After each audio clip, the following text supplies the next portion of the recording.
Welcome to Cape Town. Welcome to the Mother City. Home of the Penguins and home to Seal Island. This popular tourist attraction out in the coastal region is promising to wine and dine you with some of the best sights and sounds of Africa, and is home to round 3 of the South African Endurance Series.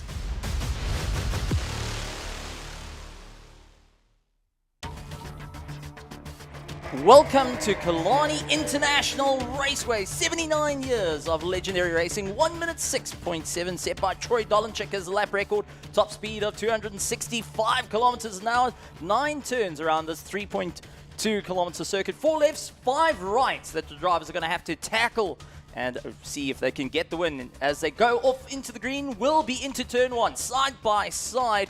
Hard work as a long left-hander greets them, charging down a short straight, little bit of a bump into the right-hander. Side-by-side moments can happen, but you got to be brave as you get your line right through the kink. Long right-hander to just go and keep it all in order before you get to the double right after.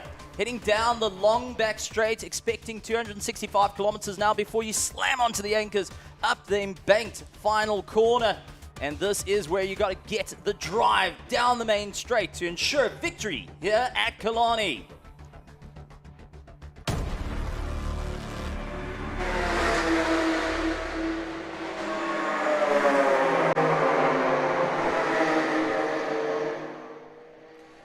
And that is right, Steve. Such has been the test so far. It makes it all the more difficult because conditions are damp. Overnight, since the mark of midnight, we've had wet conditions here at Killarney International Raceway. So the test so far for the GT Cup SA has been the past 10 minutes. We've seen race 1 almost at the tail end of the race. We've seen an incredible start from the likes of Nicky Dix. Of course, Charlotte Range is leading the field. The pace differential there speaks for itself. Nicky Dix had a solid start going into this race. That's why he's able to comfortably secure second place. Prince in and around the same mark in terms of pace, the 131s with Nicky Dix, but some distance off Mo Mia. An incident for Mo Mia has thrown him a bit further afield though. Now, it's going to be a bit of a hard work for him to try and get back into the fray, but we do see the likes of Van Vuren looking for the inside, trying to get past Prince, not able to get the momentum as they make their way through the double right-hander, heading onto the long back straight as they charge through. This is where you got to utilize the slipstream to be in your favor and try to get on the inside for the final corner. We can see how the likes of Prince trying to hold that middle line, ensuring he can get a little bit more defensive. But here comes our leader to try and overtake them. Looks for the inside line, doesn't want to compromise his race and others, as he will have to navigate through a very difficult part of the circuit. Yep, the Cape Town corner is where Momir was compromised. It seemed, because you could see double wave yellows at that particular part of the circuit at the time. But in the meantime, we have the likes of Daisel, who just flashed across your screen in that purple and black number 26, 911. He's sitting right in the middle of the pack, 5th place, setting the time of 1:31. Far off, and it can become even closer if you make an oopsie. It's not very easy to keep your concentration on your braking markers. Look at Nicky Dix going into turn 2, that right-hander staying right down the middle. I guess there isn't a lot of pressure on him to try and have a tight line there. It was interesting for him to see how relatively defensive that he looked, but he's relatively comfortable for the time being. Van Vuren is a number of car lengths away from him, and there's Van Vuren dip at the right-hander after turn, that is turn 3. Now they're going up to turns 4 and 5. You can see Daisel's trying to reel Prince in. Daisel having a look down the inside, or making Prince look at his rear view mirror to possibly get distracted and losing concentration there. That always works. A good dummy, if it's sold well enough, can throw the person ahead of you off. It's always worth a try. Well, JJ Daisel now needs to keep in the slipstream as tight as possible. Yep. Down the long back straight, heading towards turn 5. Needs to go and open it nice and wide. Don't want to get too low to the low line, as there's puddles starting to form. As we see Nicky Dix going and exiting, you can see the camber of that final corner. It does make a big impact. Too low, you're going to go lose out drive. Too high, you're going to exit wrong, and you won't be able to go flat out down the back straight. So this is where, when you're running in tow, you've got to be so careful. At the moment, it's all helping for Van Vuren as he starts to open that gap, lying in 3rd place. Andre Van Vuren's going to be smiling all the way to the bank as his 2 closest competitors are now starting to duke it out with one another, with not much time left in the race. Yeah, Van Vuren can comfortably sit then in the lower 130s, a 130.3 now with 1 lap remaining. Nicky Dix will be smiling. A slight grin might start to form now because of the brilliant start he had for this race and clearing the traffic and making sure he wouldn't get stuck in a battle, as was the case in race 1 with Momia. So he's made sure to clear his competitor there and make relatively light work of the rain. It's Prince now ahead of Daisel. Daisel trying to recover the position he lost, but Prince made it stick, and he's able to fend him off, going into collecting the checkered flag. Well, Nicky Dix going to be smiling with the space he's got to Andre van Vuuren, who has been closing at a rate of knots, both in GT3 Cup cars, heading onto the back straight, but the toe behind of the likes of Modern Prince and JJ Daisel, the purple Porsche GT3 Cup car, taking on the likes of Modern Prince is going to be a difficult one. But Nicky Dix will be coming across. He's aiming for that second place. Big points in the bag for him to ensure he moves forward in the championship and keeping consistent the whole way through. Andre van Vuuren will be rounding out in third place and ensuring that he's had a great blast, as it does look like it is JJ Daisel right at the line, catching Martin Prince. Wow, incredible. He left it right till the end, waiting for Prince to relax there. That was interesting timing, and Prince must have lost his concentration and forgot just how long the home straight is for him to collect the start finish there. Interesting tactic from Daisel there, but maybe Cape Town corner coming to a play there because of the drive you get out of there. If you get it right, your momentum's going to pay off all the way down to turn 1 once more. But that is all said and done as far as race 2 is concerned with GT Cup SA. That's good morning as far as SAES is concerned too. Where are you? If you're in Cape Town, come down here as soon as you can, because we're just getting started. Plenty in store for you apart from what we've seen now with GT Cup SA with race 2.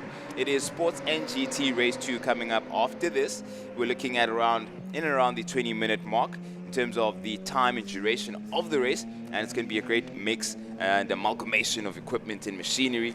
If you have a car with that pedigree of performance, we can already hear some of those engines burbling under where we're seated across the home straight here in the commentary booth. They're getting ready to serve us their racing breakfast for today. But as far as our program is concerned, Steve, after the Sports and GT race, we're going into the SAE warm-up.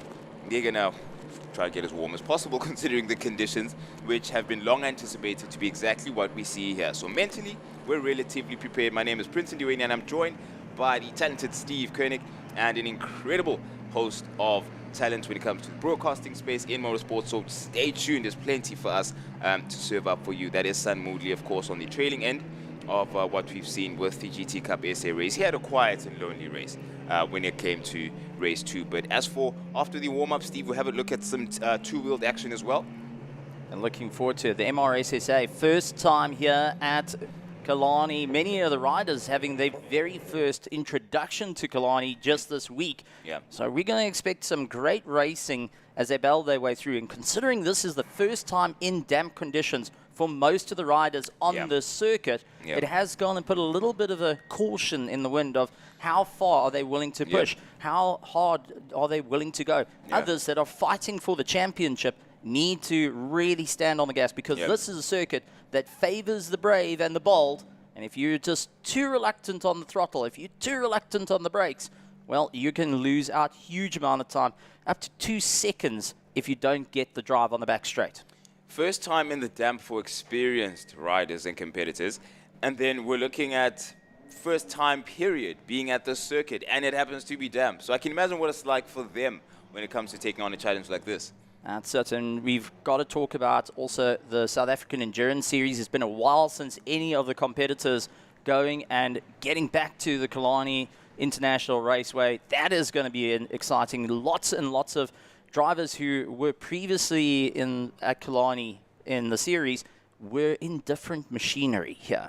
Taking like Andrew Horn was originally here in a Nash. He's now in a Ligier to go and take the battle, saying this is absolutely fantastic. First time out in the Ligier here at Killarney to really make an impact. Yep, and Andrew Horn has been having a blast, hasn't he? Qualified 5th yesterday, so he knows he's got the pace for that 1 hour dash. He knows he can bring it home in a relatively comfortable fashion if you can navigate the traffic, one, navigate the damp, two, and the combination of the two is going to be quite interesting because that first hour of the entire 6 hours is a very, very tricky time to be around. You've got the factor of the fact that you've got two different races, the race within the race. You've got the back markers that are coming together with the faster classes. It makes it so interesting and is the ultimate test for your level of skill when it comes to South African racing. And also going to be racing in the Sports and GT, which has a variety of different vehicles, many that not many of us have actually seen. 350Zs going out on the circuit, able to take their way through. Mike Verrier taking his BMW M4, or his Z4, to go and have a bit of fun. V8 powered monster. They're going to be duking it out in the Sports and GT. And that is going to be exciting. They're going to be the next class coming up. But also, that is in partnership with the Western Province Motorsport Club going and racing as well. So many of the drivers that have yet to experience the series now getting to experience it, getting that taste and wanting a little bit more of the action, which is just fantastic to see. But we're going to see some very interesting machinery for the very first time here on the South African Endurance Series. Yeah, indeed. The mix is fantastic. I'm just thinking of also some of the Italian machinery, the 488 GT3, that of the Angels, father and son team there going in and competing in a beautiful looking car. We're just talking about the aerodynamic profile, the look and feel of the vehicle. Definitely something enjoyable. Something we've always enjoyed seeing is the car trailing the safety car right now, that Super Trofeo of Samden Racing, the beautiful looking number 57 with Damon Hammond at the wheel. We're going to be enjoying seeing how he gets his shot at racing in the damp. We've had the GT Cup SA come and go, and those rooster tails should have reminded you or mimicked something of a sweep, a broom or a mop, because they do help in sort of drying up the line, and we haven't had a sort of relayering of rain over the past hour or so, so it's relatively drier for these competitors that you see here, and they will appreciate that. Well, it's going to be an interesting time. Photon being our course car, making sure everything's A-OK. Gotta say, stunning to go and sit in it, feel the luxury out here in the coastal region, especially in the Photon. But going and taking a look at the back with all the types of machinery there, the Super Trofeo Lamborghini, the Ferrari 488, the Ligier, Lamborghini Huracan, and we've also cannot take away some of the coastal guys. Tristan de Nordbrugge in his BMW. That is an absolute monster. We had Byron Mitchell, who's been subbed in today to replace JP Stander. He's going to be in behind the car as well for another Ligier. This is going to be a wild, wild ride. Yeah, Tate Bishop in the Juno as well, stepping in there for Peter van der Spey. So, yeah, the array definitely is there for you, regardless of where your loyalty and your allegiance lies. We probably have something for you from Italy to America to Germany and back. Some would say it's a combination, a strange mix of Italy and Germany in the case of the likes of Lamborghini, for example. But you'd hear often people joking that you're looking at a VW. Some would say it's an Audi, but we won't get into that semantics. Let's just get into the racing, which we're about to see get underway. It is race 2 for the Sports and GT class, which are now approaching turn 5, Cape Town corner down, an incredibly long straight, incredible aerodynamic performance we're going to see at this circuit and this part of the track, and the trees give you an indication of the wind at this point. And you often, yesterday most of the time we were looking at a headwind here, and I'd imagine it would be the same case, just a different factor obviously being the fact that it's slightly more damp today. It also changes where exactly you're going to get onto the brakes as well. So taking a look, the Angel family returning to the South African Endurance Series with that 488. It's been a while since we've seen it, but getting chased down by the likes of Kolile Datlaka, who has been on a huge charge to move up through the order with the Lamborghini Huracan GT3 Evo, not the Evo 2, that's coming out later today, but is looking to get ahead of Dan Angel. The two former rivals now meeting up here at Killarney once again for the battle as we get ready to go. Light green, our course car lining everyone up. We'll be looking to just try and get some heat. Going to be doing yet another lap. This is going to allow drivers to start getting themselves into position, warming up their tires, making sure everything is A-OK. And with the different types of machinery out there, no one wants their tires to start becoming extremely cold and frigid. So you'll see they'll be dragging their brakes. They'll be then moving left to right. And this is purely to try and get any sort of heat into the tires. and ensure that they get going, as we do see the Samlin Racing team lining their cars up, hence the extra lap for the Sports and GT.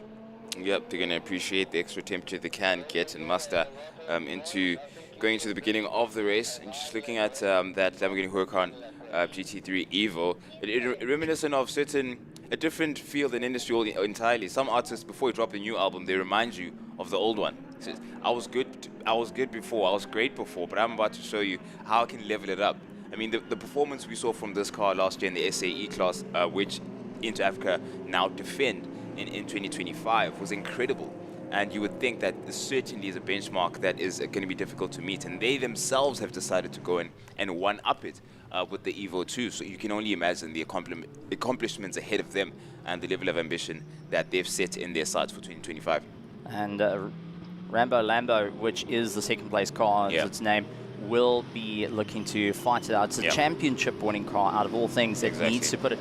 But it's interesting enough, Byron Mitchell subbed in last minute here today to get into the car. He's going to be ice cold. His first practice session was just this morning in the damp conditions, and now will need to charge his way from the back of the field to get close to the likes of Andrew Horn, who is fighting it out for the championship. Yep. Now Andrew Horn is going to be wary of the new entrant who just dropped in now. And I want to see what Andrew Horn looked like. I mean, I saw him bobbing and weaving down the straight, getting as much temperature as possible. He's going to want to get a clear start as much as he can. And it's because of the mix that we have with the Sports and GT. His car, of course, would have certain advantages, like for example in the corners, and how it's a lot more stable, the aerodynamic capabilities that it has. I would love to see the particular line he chooses around the trickier parts of the circuit, particularly here, Cape Town corner, and how much drive it can get. But we're getting ready to see racing underway. You can see he's still maximizing on the temperature and get out of the tires. Damien Hammond back in position as he made way to the front for the formation lap. And we're getting ready to get things underway as the cars approach the start-finish once more. Around the final corner, they will go double file, looking towards the green. It is going to be Dan Angel to lead out the field, and it's going to be up to Mr. Letlaka to get the jump off the start line. Lights on, and lights off. We are racing as everyone powers their way through, and you can see Angel defending the inside line, switches back to the middle. Letlaka stuck on the outside as he fights it out with Damien Hammond on the inside, trying to get the drive. A little bit of understeer coming out of Hammond, and wasn't able to utilize all the power he needed. Yep, you be careful about your throttle application there. Letlaka's outside turn to the inside, going down to turn 2 as they tuck under and aim for the apex at that tricky right-hander. Hammond had to compromise and sacrifice and get into third. Now he's probably in the slipstream. I beg you. Oh, Letlaka loses it and goes wide. He lost composure there. I think that was at the kink where things got tricky, and Hammond pouncing, and at the ready, he is now in second. Well, going and hooking a puddle and getting on the power too early, cold tires, but thankfully able to rejoin. But at the back of the field, there's a lot of hard work to try and catch up. Dan Angels carrying on the momentum in the 488. Now it's up for Damien Hammond to try and chase him down the Super Trofeo. Horn looks fast and racy behind Roach going into 4 there. So he's got the power to weight ratio, but there's no replacement for displacement as that V10 screams its way through down the back straight. And you can see how it's going to be late on the brakes for Andrew Horn into the hairpin and just not able to make it work.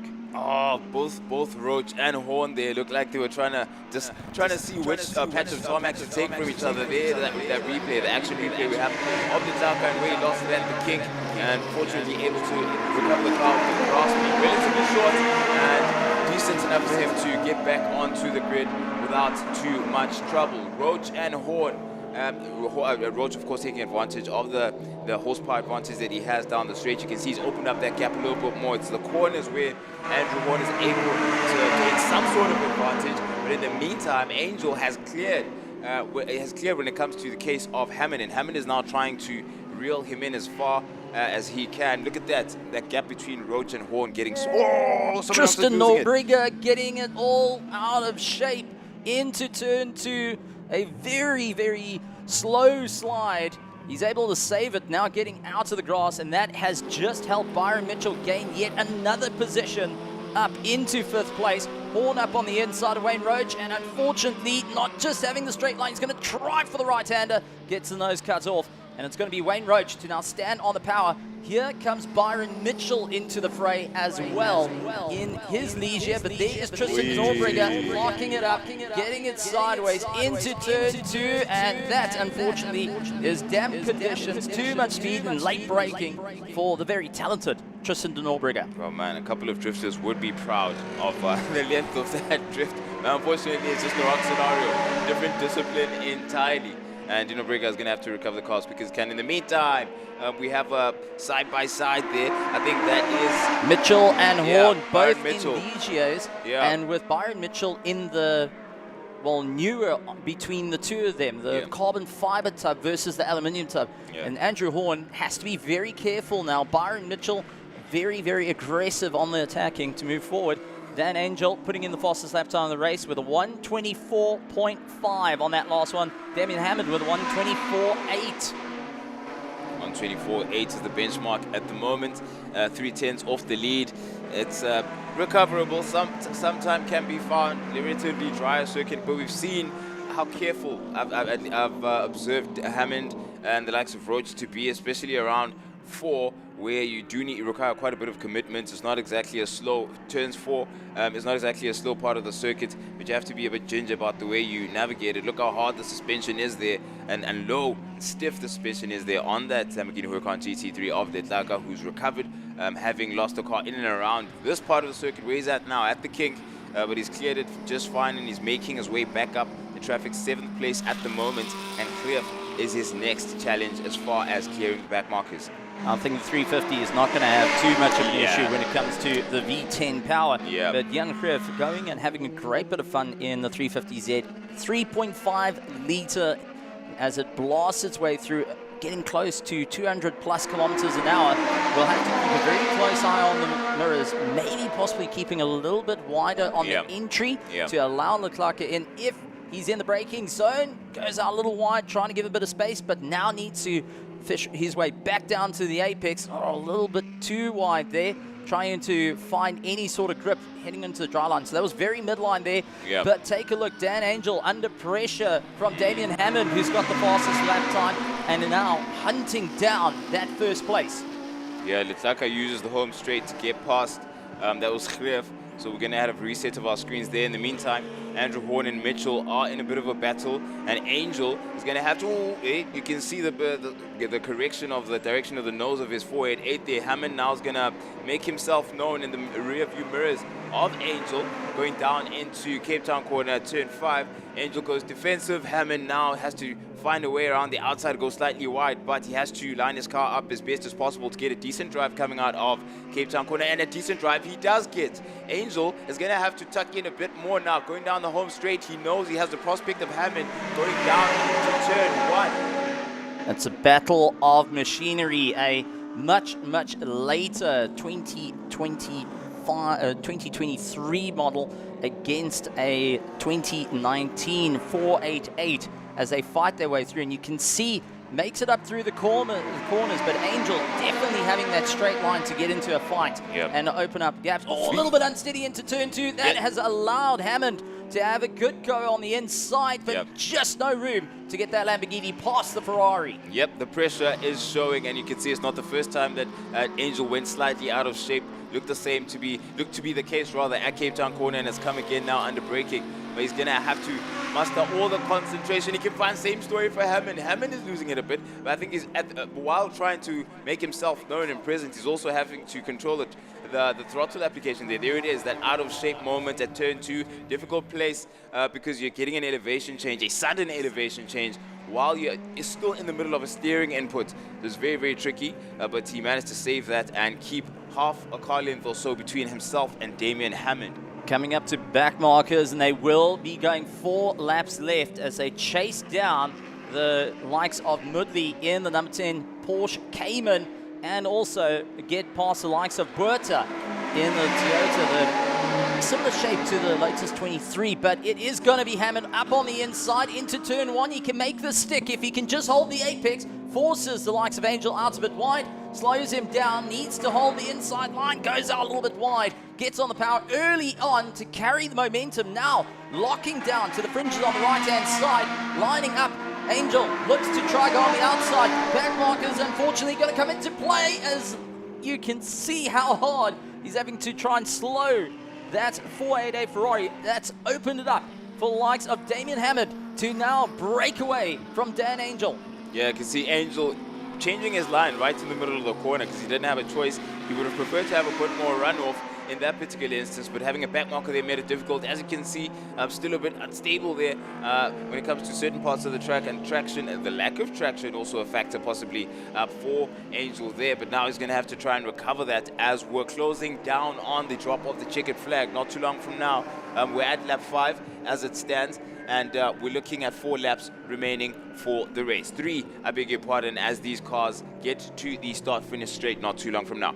And it does look like Byron Mitchell putting the hammer down, set the fastest lap of the race on his last lap with 122.4, which is quicker than the likes of Dan Angel and Damien Hammond as they come through. Damien Hammond then sets the fastest lap time with a 122.3 that last time around. So he is absolutely gunning it, knowing that Dan Angel is trying to hunt him down. Dan taking a lot tighter lines. He's starting to find a dry portion of the circuit and moving into dry line conditions instead of in wet racing lines. I don't know if it's a trick of the eye here. There's a lot of rear play there from Dan Angel's car, especially upon the exit of corners, and I'd imagine he's having to have a lot of discipline and self-control in terms of throttle application and stabilizing the car. But it really does look like he's working hard to try and get that car in a position where he can challenge Damien Hammond as that window closes. Not much time there. You can see how much Hammond is trying to clear and create a gap between himself. It's 1.2 seconds, but a lot can change in between now and the next 2 laps. Standing on the gas, and take a look at the difference down the back straight. Hammond does not want to utilize any toe, goes defensive, middle of the circuit, gets himself balanced, but this is where Dan Angel was far more comfortable into the final corner. Yeah, close up a lot, that. but straight through the puddle on the apex. That's going to cool the tires down rapidly, and he has to be so careful. He did have no here, go and lose it in turn 5. Down the main straight they go, the rooster tails ablaze, and it is going to be Dan Angel right onto the back of Hammond, who is fighting a snapping Lamborghini. It looks like Angel's found a lot of grip. Here's that big rooster tail through the puddle, and how he managed to keep it all together is beyond me, not to get any understeer or, most importantly, oversteer. And there is Tristan de Norbrigger trying to keep himself up with the likes of Sven Finlander chasing him down. But here is our leaders that are going to be gunning their way through and seeing an ongoing fight just ahead of them. The RDSA esports driver and RDSA driver of Tristan de Norbrigger not wanting to back down to that 350Z. Yeah, Swaneveld is trying to pressurize Norbrigger as much as he can. You can see he's tucking in, getting that slipstream, and is trying to make himself present. Let's see, going down into Cape Town corner, Norbrigger's found some time there, and it's like a mirror image of the battle we have at the front of the field, where Hammond now heavy on the anchors going down to Cape Town corner. He's going to have to clear the 2 back markers ahead of him, and it's probably going to help him, as we saw last time with, again, it was de Norbrigger. Was it de Norbrigger? It was another 350Z actually that disturbed Angel, but Angel unaffected as it stands. He's going to have to try his best to get ahead and catch Hammond, but he's only got 1 lap to go now, as we're on the final lap. And as it stands, Tino Brega having a look down the inside. How did he manage to do that? I think he's taking advantage of Hammond having to clear back markers as well, but he's caught right up to Hammond, and he's got some straight line prowess, and we've seen some decent runs out of the corners. Again, there's that little tuck, that little sort of swerve of the rear of his car, and it's interesting that he first went down the inside, then has to go on the outside and approaching turn 2, which is the better approach, being a slightly wider there. Well, taking a look, Damien Hammond now defending for his life. 1 lap to go, and Angel is all over the back of him, looking to get underneath, try and lift him off the apex as they go into the double right hand. This is a bit of a horseshoe. You've got to be brave, and you've got to make sure you get the drive absolutely perfect to ensure you get the top speed by the end, getting close to turn 5. This is all guns blazing to the 100-meter mark. All the way through, hard on the brakes will be the plan, and they get both getting squirmy. And it looks like Angel looked for the inside line, not enough room. He's going to try and put his nose in. Hammond's trying to lock it down. Through the puddle they go. Angel not able to get the run. It is going to be Damien Hammond who carries it all the way through to the checkered flag. Dan Angel will finish up in second place. Well, hard-fought fight behind them. And that is 0.4 of a second between a Lamborghini Huracan Super Trofeo and a Ferrari 488 GT3. What an amazing race for our sports at GT. And how about that for someone who just stepped into the car? Byron Mitchell in third place. Someone who literally woke up and found out that he'd be racing in the weight here at Killarney International Raceway. Brilliant, brilliant racing between these two that we see before you. Nearly a photo finish after 10 to 12 minutes of racing. Incredible stuff from the likes of Angel as well as Hammond. Mitchell in third place, and we have Andrew Horn in fourth. Wayne Roach follows him, and I think it was Mitchell who set a 1 minute 20. The 1 minute 20 is an incredible time to be able to accomplish, considering how little runtime he had in the wet. So that is a really, really good time and accomplishment. And he finishes ahead of a man who had a bit of an advantage in terms of competing here today. Andrew Horn set a fastest time of 1:22.6, and he sits in fourth place.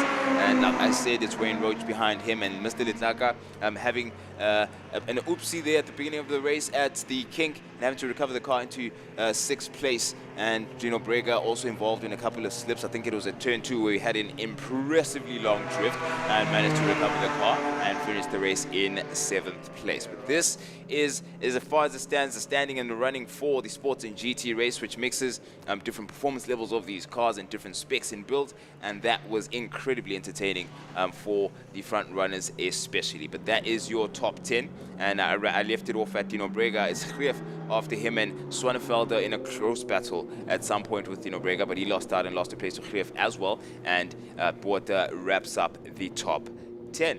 And that is as it goes for the Sports and GT Race 2. And we're getting ready now to prepare things and warm things up as much as we can for the rest of the day's racing. If you've just joined us, good morning. We're at Killarney International Raceway for SAES Round 3. And it's going to be an incredible day of racing. Quite a challenge ahead. As you can see, the scene right now on the circuit is slightly damp.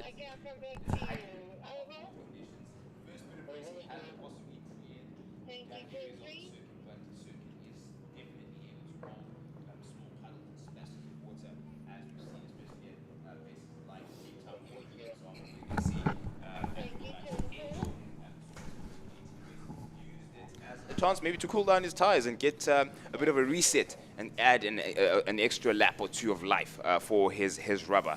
But as far as it stands, that's the racing, and we've got more to come, and also more to come in terms of the talent that we have here behind the mic and with me, as you might want to hear at a place like Killarney, a familiar voice of Gary Fleming. Good morning, sir. Fantastic to be in my lounge this time on a Saturday morning. Yeah. Awesome stuff. Is there a nicer place to be? Gary. For those of you that have not made a plan yet today, Yeah. get down to Killarney. There you go. There you go. Your local favorite tells you. So it's not a Joburg person trying to spew propaganda, okay? This is from someone who knows exactly where you should be on a day like this, and Killarney is the place to be. Get somebody else to do the gardening. You don't want to do gardening on a day like today. So for those of you that joined us yesterday, hello. It's nice to be back with you guys again. And yeah, we are on round number 3, South African Endurance Series, and it's going to be a 6-hour event. Yep. We're about to go into the warm-up session for the SAE guys, and wow, what a talented field we've got out there. We had the opportunity to see them out in the dry yesterday.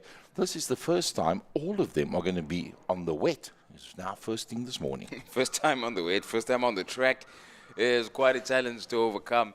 Maybe we can talk about, as we get some gardening and maintenance as any track would need. I think we're going to be doing this after a number of the heats. It's just going to be challenging to do that during the SAE because we're going to have to rely on some of the cars to clear up the rubble. But let's look at the circuit and which area becomes more challenging? We saw yesterday's idyllic running in the dry. Today, we've got a different prospect. So where are we looking at areas for likely oopsies? Well, there's 5 spots, there's 5 corners. No, in real terms, when it comes to heavy downfall, you've got 2 high-speed areas. Okay. You've got the main straight and you've got the back straight. The back straight initiated out of Sorrel Sweep, which is a double right-hander, which these cars in the dry would probably be doing 140 plus going out into the straight, turning around about, as Frank de Matteo had said yesterday, around about the 260 mark going down into Cape Town corner. Probably about 20-25 kilometers an hour less than that when you go down into turn number 1. So in terms of standing water and aquaplaning on these 265 tires that they're using, most of them on 265 30 or 35 tires, 18-inch. So that water displacement becomes very, very important at high speed to get rid of literally liters of water out of the way. Yes. There is a possibility of little rivers of water coming out of turn 2 and just before the entrance to turn 3. That is the 2 main spots where you've got the undulation of the track from one way to the other, where you will pick up that little rivers of water. So that would be a sudden feeling underneath you of being caught up with the water and then getting going again. So that would be your 2 main ones. The hard stopper probably going to be Sorrel Sweep, double right-hander, 2 corners, same size, ideally going in, turning the steering wheel once and working your way right through and carrying as much speed as possible. In the wet, you've got to have your heart in your throat when you go through there. If you really want to take speed into the back main, that is where you're really going to test how much grip there really is out there. And also, you have to commit because you've got such a long straight ahead of you. It's a similar scenario as of coming out of Cape Town corner, where if you don't put the car on the right piece of tarmac there, you've compromised your entire straight. It's not just the first 10, 20, 30 meters. If you come out 5 kilometers an hour faster, you carry that 5 kilometers an hour additional until you get to terminal speed before you get to the next corner. So it's good to go in fast and late and hard, but it's more important to come out straight, hard and even, and carry that through the long straights. Killarney having some of the longest straights in South African main circuits. Yeah. Another place I've seen that a puddle of water or body of water collecting there is at turn 5 actually. Because I saw it making a difference between Damian Hammond's finish to the race as well as Dan Angel's. That really did make a difference for the 2. Remember, there's a part going down into turn 5 that has, oopsie, there we've got Internaus that has spun it. That's on the exit of turn number 1. Remember, I did say when we were having the chat yesterday, the curbstones on the outside not that high there.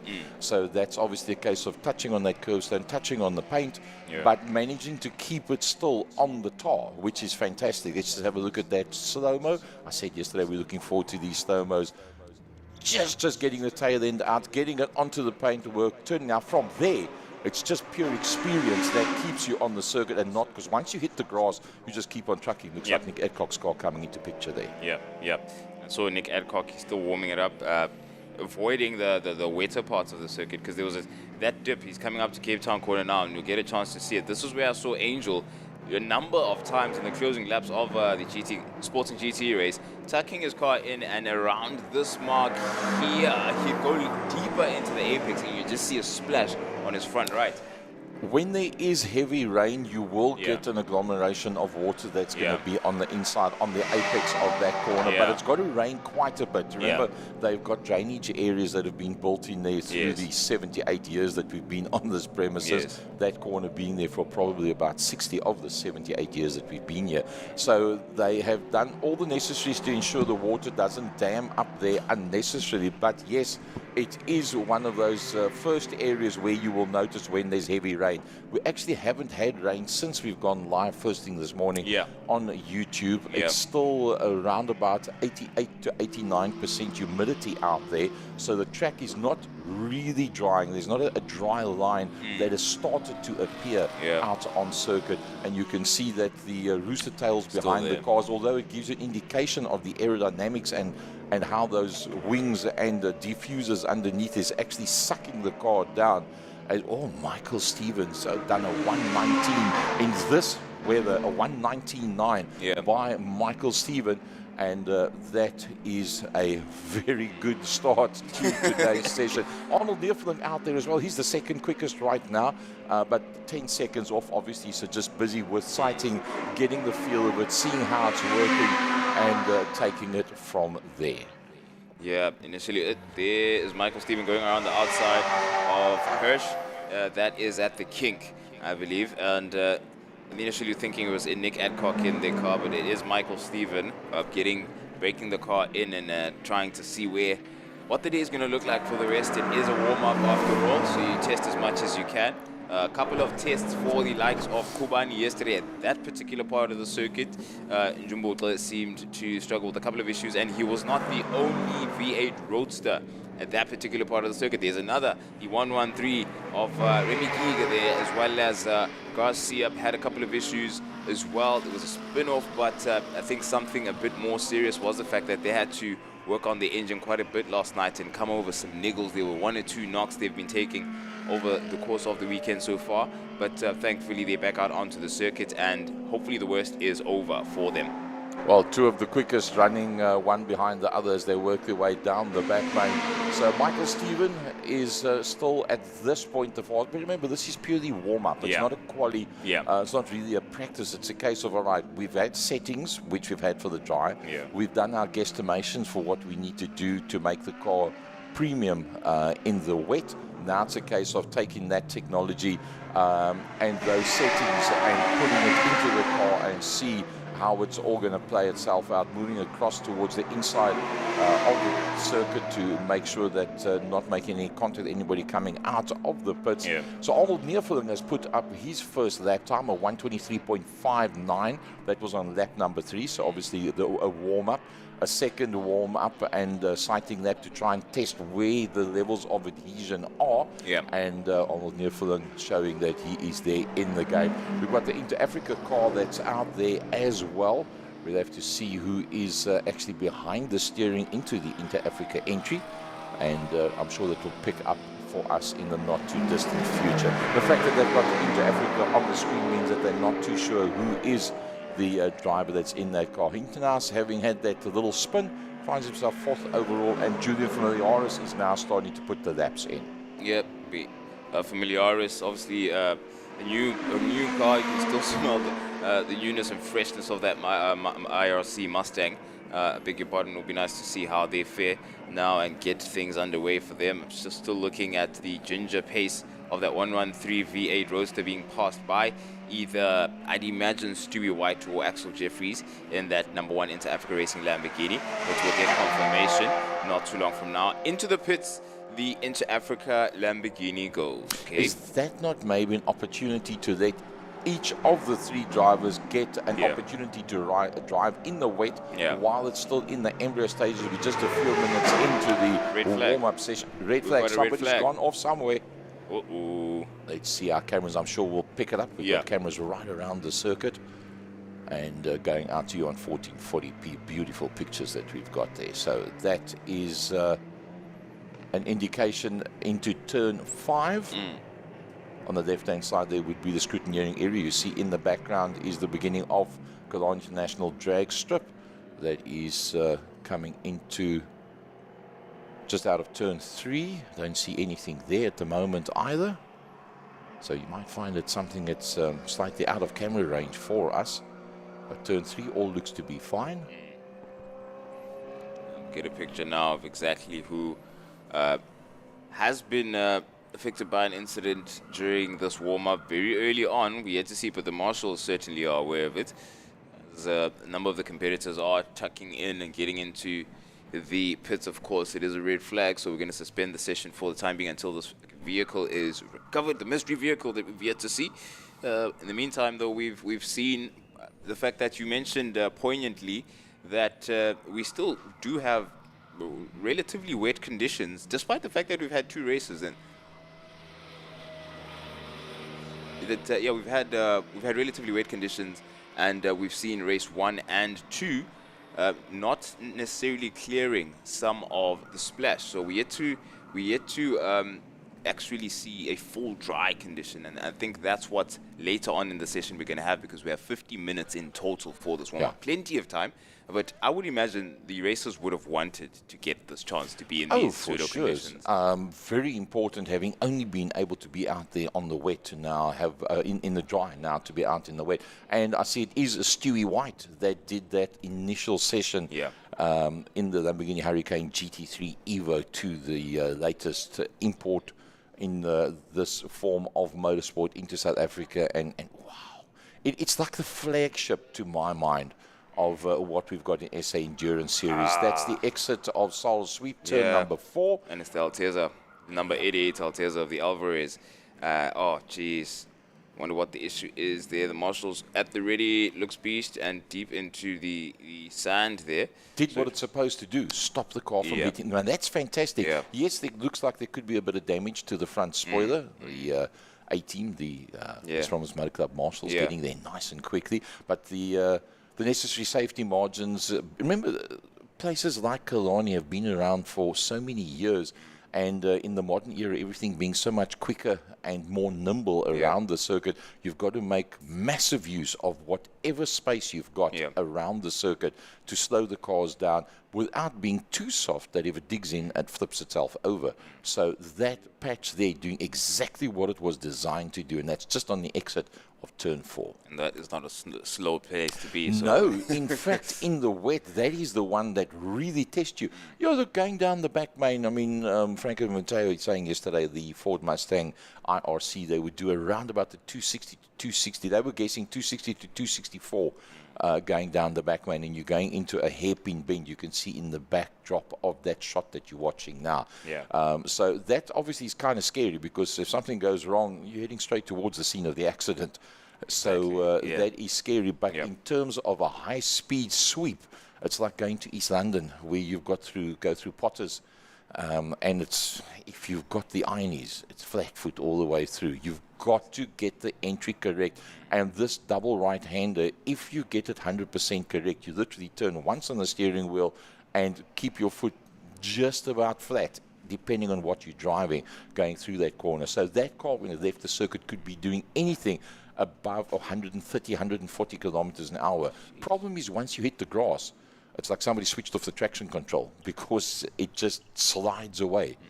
So, yeah, it's a bit of a scary one, but it's all in one piece, and that's the most important thing. And they had not put up a time yet with the 88 car, so they were still busy getting the tires warmed up and getting the driver into the zone, and now not being able to complete that one. So we'll wait and see once they get that car back out on circuit again, the 88 car. That is Marco de Cunha, Peter van Heerden, and Sergio Alvarez. Yeah, and Sergio in the car as it stands. Glad to see the car gets out of that situation on its own steam and relatively intact, as far as we can tell, cosmetically at least.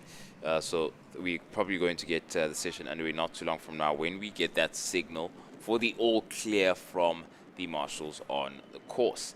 And we saw a quick inspection of some of other parts of the circuit to see if we have safe traction conditions on parts of the circuit, if there's no spillage or anything around every part of the circuit, despite the fact that we had an incident out at 4. So that's just making sure that the safety standards are adhered to at every level and by every metric. For the folks sitting at home, when we talk about the Ford Mustang IRC, what does the IRC stand for? Innovation Race Cars. That's what the IRC stands for. It's pretty much a space frame. You can buy it in 3 different body shapes. The Chev Camaro, the Camaro, should I say, the Merc, and the Ford Mustang. The one that we are seeing the likes of Franco, Julian, and Romano in, that is in fact the Ford Mustang. It's the LS3 6.2 litre V8 engine. So it's just a little bit smaller than what Mike Verrier is running with his 7 litre out there. And maximum power on that is 550 horsepower at 6,200 RPM, 700 Newton meters of torque. How do you get that power down on a wet track? Very difficult. And in fact, that maximum torque at 5,000 RPM. So the fact that your power, your main power, is at 5,000, that means when you're sitting in the traffic or trying to make a passing maneuver, it's exactly where you need it, and that thing runs up to 6,650 RPM over a 6-speed sequential gearbox. Just under 1.2 ton. Incredible. Yeah, incredible. That amount of weight, I didn't realize how heavy this car is. That's why it's got such big brakes in Wow. it, because you generate so much heat trying to slow down 1.125 tons well, 4.934 meters of brute mean machine out there. Yeah, incredible. I take it everybody that's gone now into the pit would have probably gone into a driver change to give another driver an opportunity to experience same car, Yes. same track, different temperatures and track conditions. Yeah. And we've seen the 113 that's coming into frame now at turn 5. Had some work done on the motor last night, so they're also trying possibly to run the car in and see that it's all good and everything is a-okay. Minor changes and adjustments needed, but in deep parts of the engine, so you can see that it was in pieces when you walk past their pit garage last night. And the Combined Racing Type R getting into the circuit to join the fray, and missed out on, I didn't see them go out just before the red flag. It seemed like they're only now just getting the car shaken down for the day's warm-up. It is a purpose-built car, the backdraft Cobra, and for that reason you will find it is possible and realistically capable in a reasonably short period of time to be able to do those kind of engine and gearbox and diff changes, what have you. It's designed to do exactly what they have been able to do now. See, the guys are back out on circuit, and at this stage of the fight, it looks like it's the 15 car that has put up the fastest lap time so far. But it's purely an indication of roughly where they're at. It's not a speed trial. It's purely going about getting track time out there for each of the drivers and checking that the setups that they've got isn't conducive to the amount of traction that there is out there right now. Yep, and Louis Maurice, of course, the Frenchman would want as much time as possible in a condition like this with a completely new circuit to him. He's going to relish in the opportunity to get as much data and information as possible and translate it into something that can favor the Rico Barlow Racing team for the day's racing. You can see it's, a bit slightly foggy in certain parts. I think that's just an effect of the glare you have at a distance and the conditions that we have today. But the home straight, it's very interesting navigating this part of the circuit once you've gotten a decent drive out of Cape Town corner, and you're also facing a quick left-hander as well out of that. So whatever, all the decision making and how you finish at the start finish is made in your exit at Cape Town corner, and all of that information is what the likes of Maurice and a lot of the people getting a chance for the first time at this circuit are going to want to find out. Look at that. That's the 31 Brown deck extending its time on the wrong part of the circuit there. I think it is, if I'm not mistaken, Van Heerden. Sorry, I beg your pardon, Van Heerden. Van Heerden is in the number 88 Alteza at the moment, having stepped in after Sergio got into the pits. So Arnold Neerfeling putting in a 119.150 in the 86 car. That's pretty good for the Audi R8 LMS GT3 Evo. What a completely different look, a completely different sound. And if you're an Audi man, that is music to the ear. So looking pretty good for Arnold Neerfeling. But remember, the Stradale Motorsport entry with Arnold, he's got massive amounts of experience in numerous different genres of motorsport. So that diversity of knowledge and information that he's got, that is what makes the difference when you've got these changing conditions, and how do you adapt to it as quick as possible. Yep, and definitely need to adapt quickly. And we were talking about just how most of the seat time will come in a scenario where you're racing and you're sharing the car with 2 or 3 other racing drivers. And it is the case across the board in the endurance racing scene. And I'm just looking across from us now on the straight, someone peeling into the pit, into the circuit for the warm-up, going to be joining and increasing that 12-car field as it stands for the endurance warm-up. The time shared across the racing drivers is important. So your communication skills certainly are stretched and worked on, because you have to relay exactly what's going on And then the person receiving that information has to translate it into their driving style Yeah. and how they approach their racing, which a lot of the time is completely different. And also the pit crew have to interpret that information and then adapt accordingly.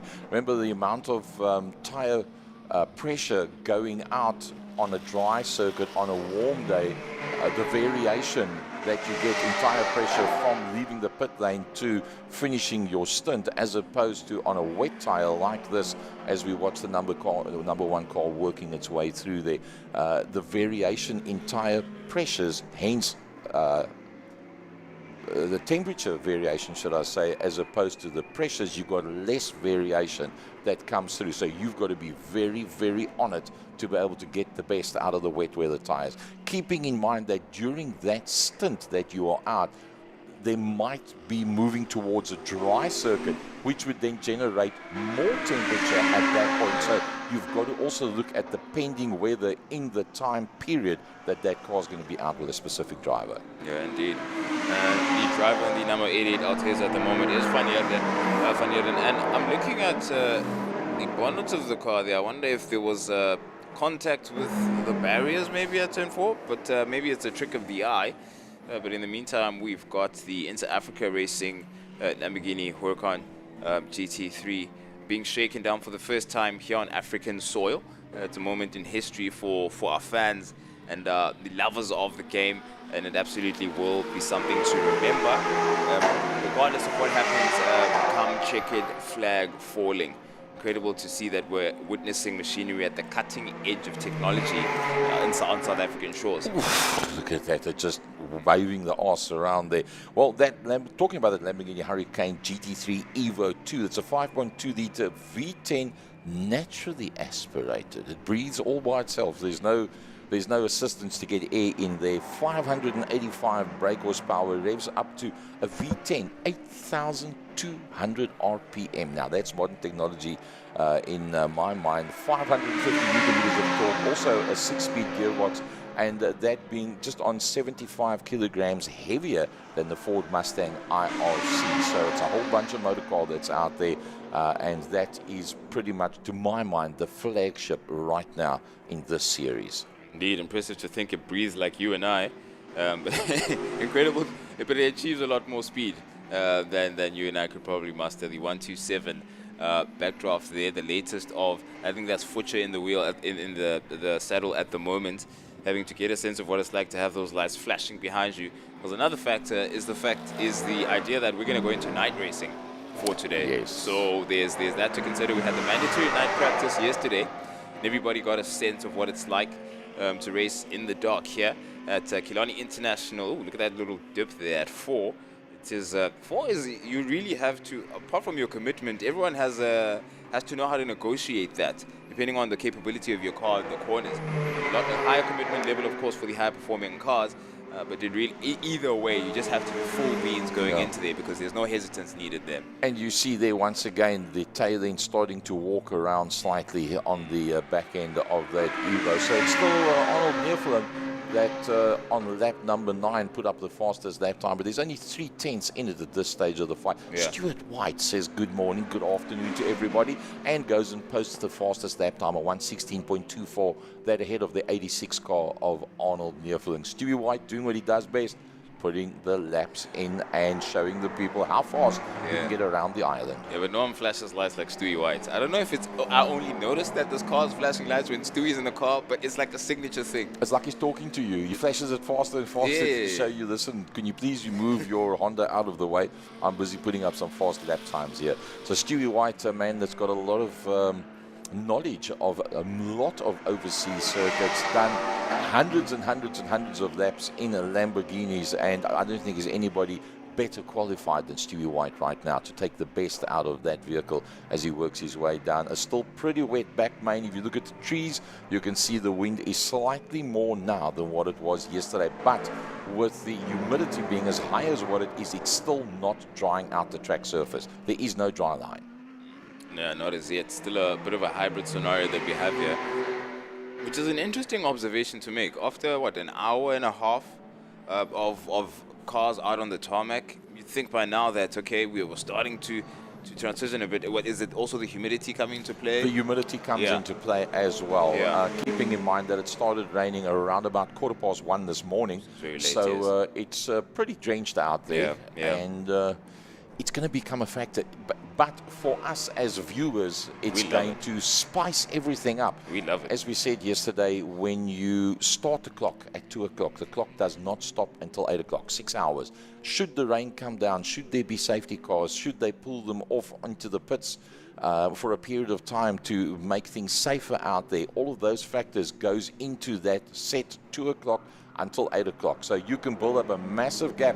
You can be on the tail end of somebody to go and lap them, should the flags determine at that point that because of weather or safety or whatever you have to return to the pits, that whole lap that you have made up, barring a couple of car lengths, is then negated.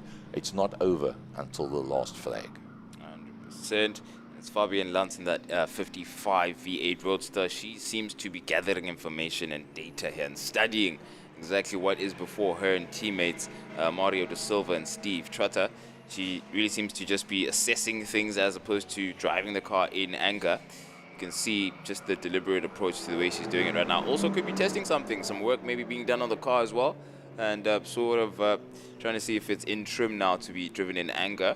But she certainly has, as far as I understand, done a good job of relaying what she understands and getting the same sort of feedback from her teammates for them to maximize on their competitive, their position and be as competitive as possible going into the Class D competition. Of course, if you notice that slight difference in the class category that is named on the V8 Roadsters, that's because we have the amalgamation of classes C and D from last year, and what was Class E last year is now Class D this year. So that's why there's a slight difference there, but it remains to be the V8 Roasters, a national championship that is being vied out for, and definitely is one to watch because we've got championship leaders, Barend and Aaron Pretorius, who have yet to step out in their 262 V8 Roadster, which is interesting. Perhaps some work being done there, but we haven't seen that bright orange PSG Racing V8 Roadster as yet, so do look out for them for the warm-up.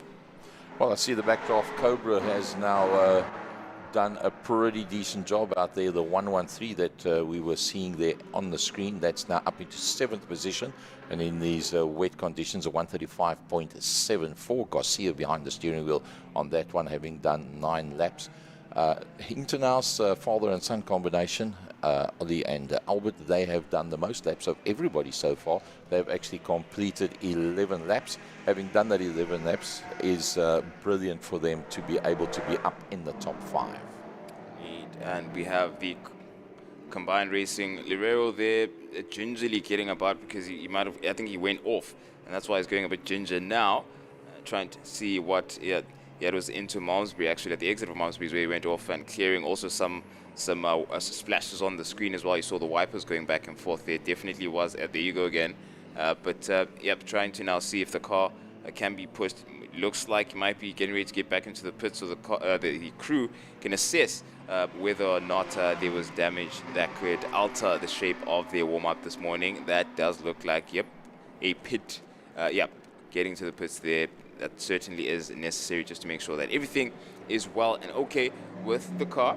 And in the meantime, we've got smooth running for the 113 just flashed across your screen there, which had some trouble yesterday. Lance is still assessing something. You can still see the pace, and there's the signature flash, the Morse code. Fastest Morse code in the world. And it comes from Stewie White. Stewie White is in the house. And the way that he flashes the light, there's a sense of urgency. It's not a little flick. Here comes Stewie. I'm on my way past you with my Evo Hurricane. It's a case of, listen, bud, like, move out of the way. I am on a mission. What a beautiful looking motor car. I think even if you take a photo of that car standing still, it would still look fast. Actually, it's the best way to describe it. It's absolutely incredible. I mean, the aura it has when it gets into the pit lane, everybody turns their head. From the sound, it's just an incredible piece of engineering. And he has in fact gone slightly quicker. It was on a 16.4, he's now on a 16.249. So turning the wick up little by little, feeling what the limitations are in terms of the present conditions that there is out there as he works his way down the back main. You can really see the glow of the exhaust there. The car He's being driven, of course, to the max now, but given the line that he was taking there around 4, it looks like he's going to cool down a bit before he goes for another possible quicker lap, having set that fast one. But ahead of him, I think it is the 110 car there.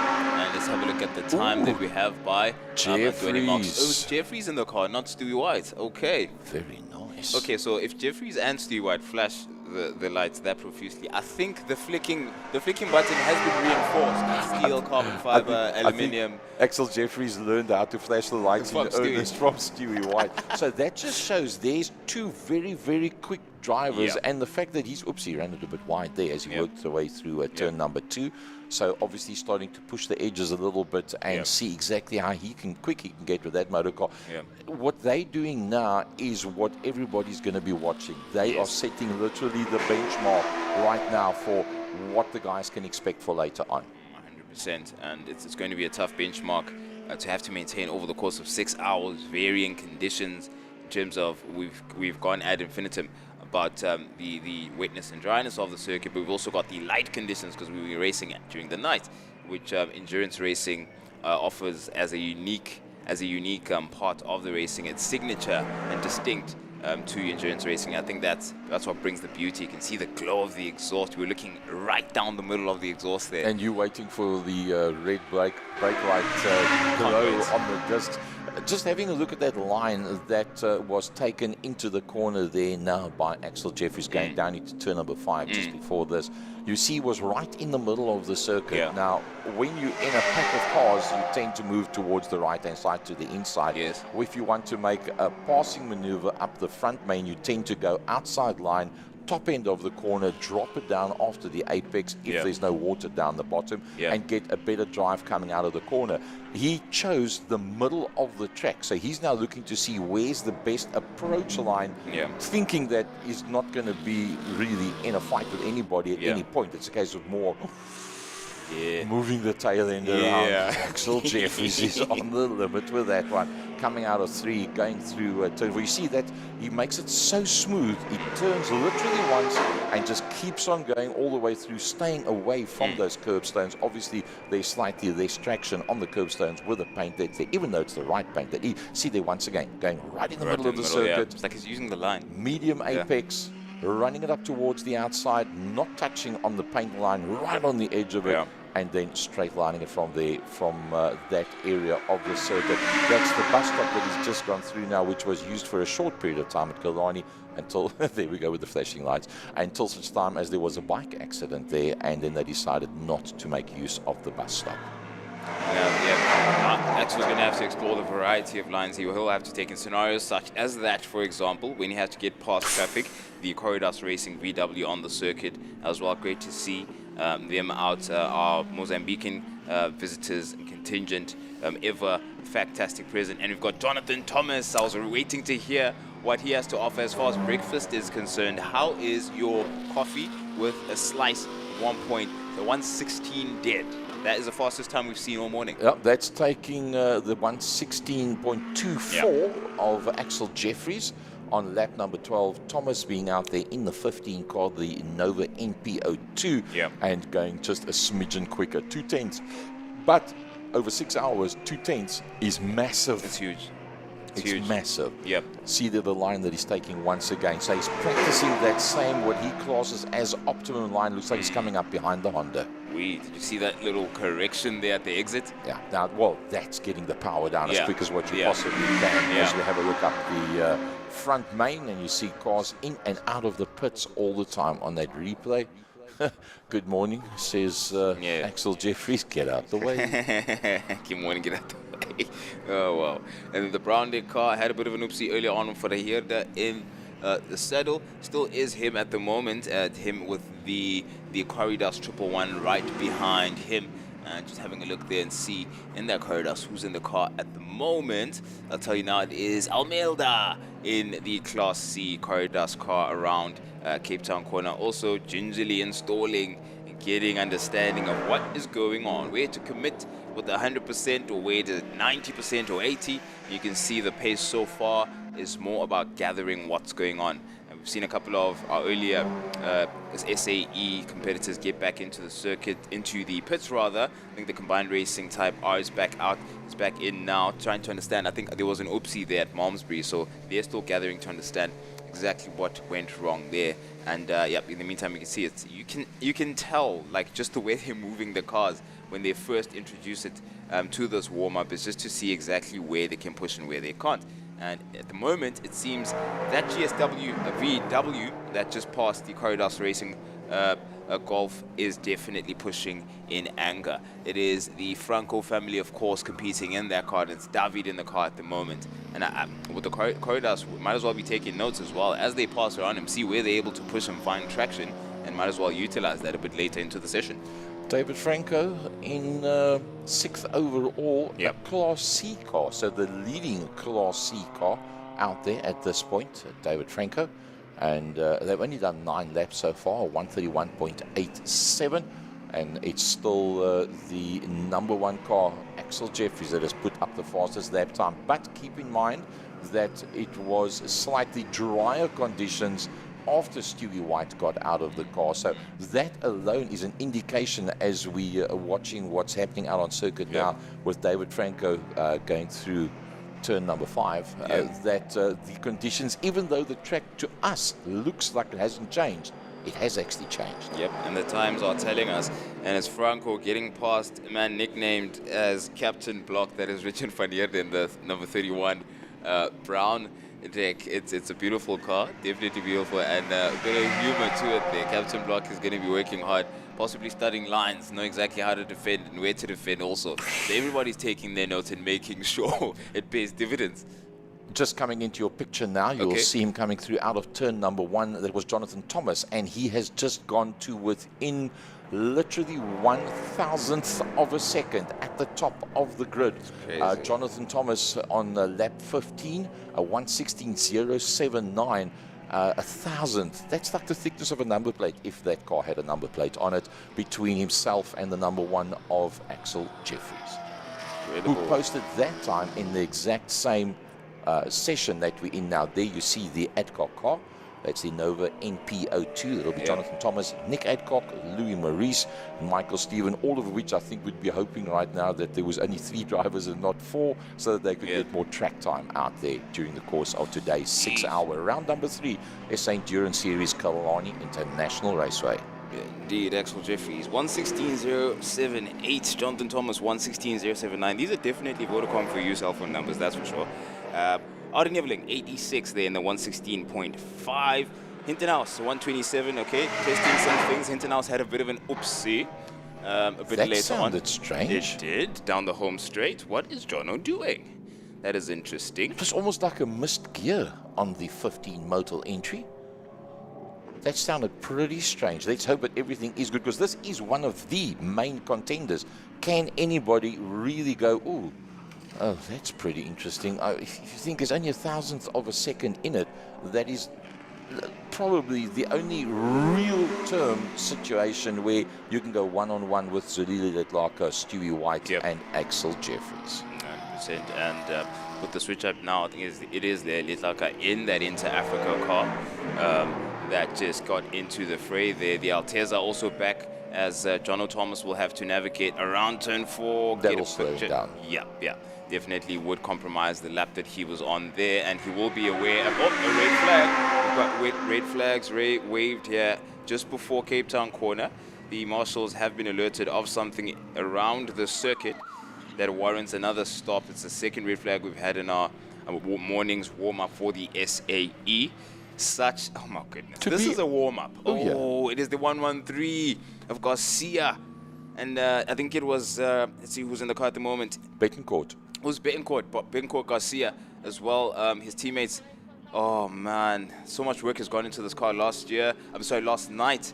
The hood was popped and they were working on the engine, but this looks to be conditions of the circuit that have affected Betancourt, and that's why he's ended up in the tire wall, and the marshal's having to assist him now. That's the entrance of turn 3 that we're looking at there right now. It doesn't look to be too bad. But then again, you know, you can do minor damage, but then go and stress the car for 6 hours, and it is the left-hand front. That left-hand front takes a pounding over 6 hours around Killarney International. So, yeah, I think that might be a bit of homework the boys are going to have to do to get that one back out in time for the start, which is 2 o'clock this afternoon. Oh, geez, how many hours? What, 4 hours and 10 minutes to go? If I'm not, yeah, 4 hours. What, at 10 to 10 now? What, 4 hours of work in between now and the drop of the lights off, I beg your pardon, for the start of our endurance race. So much work to be done. And just because we start the race, it doesn't mean the work ends, because you've got plenty of time in the endurance race to actually work on something. Some teams will go off and work on a part that's been faulty for an hour during the course of the race. So it definitely doesn't end just because you've gotten the car to the beginning of the race. But we've got our recovery vehicles, as ever, at the ready, safety car as well. Now onto the circuit to make what I imagine would be light work of the recovery of this vehicle so that we can get things back underway in a safe manner as possible. The other thing you must keep in mind, if the rain comes down, look, they were talking originally about 25 millimeters of rain. Then there was talk about 40 millimeters of rain, 4 centimeters. Yep. Should we have that heavy rain, which is predicted around about 1 o'clock through till 3 o'clock? Yep. Should the outside of the circuit, that grass area like that, become waterlogged, and you go off in that area, recovery of that vehicle becomes a completely different scenario. Can you leave it there for safety purposes? Probably they will say no, you've got to recover the vehicle.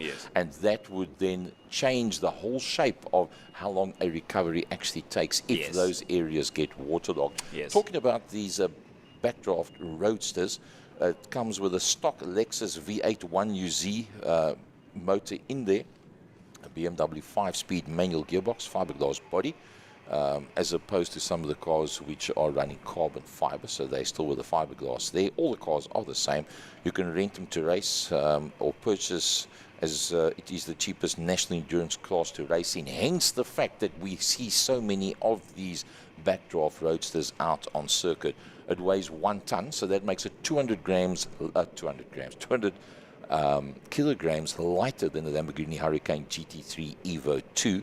They're built in KwaZulu-Natal, so all local, and there's huge customer support at the track. So whatever you need, like whatever they're going to need, those spares will be made available by the backdraft people right here at the circuit, which is fantastic. Backdraft is run by Brian Martin and Tony Martin. Well, geez, now there's legendary names.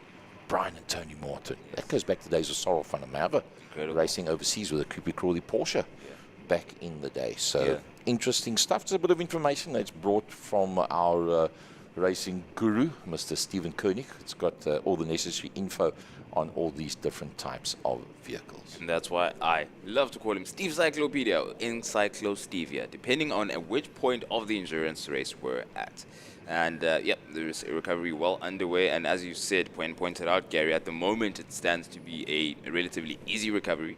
But should we experience the higher levels of rain around this part of the circuit, it's going to be a lot more tricky for recovery to take place, and drawn out pause periods, whether that is a red flag or yellow flag, whatever the case it may be at the time.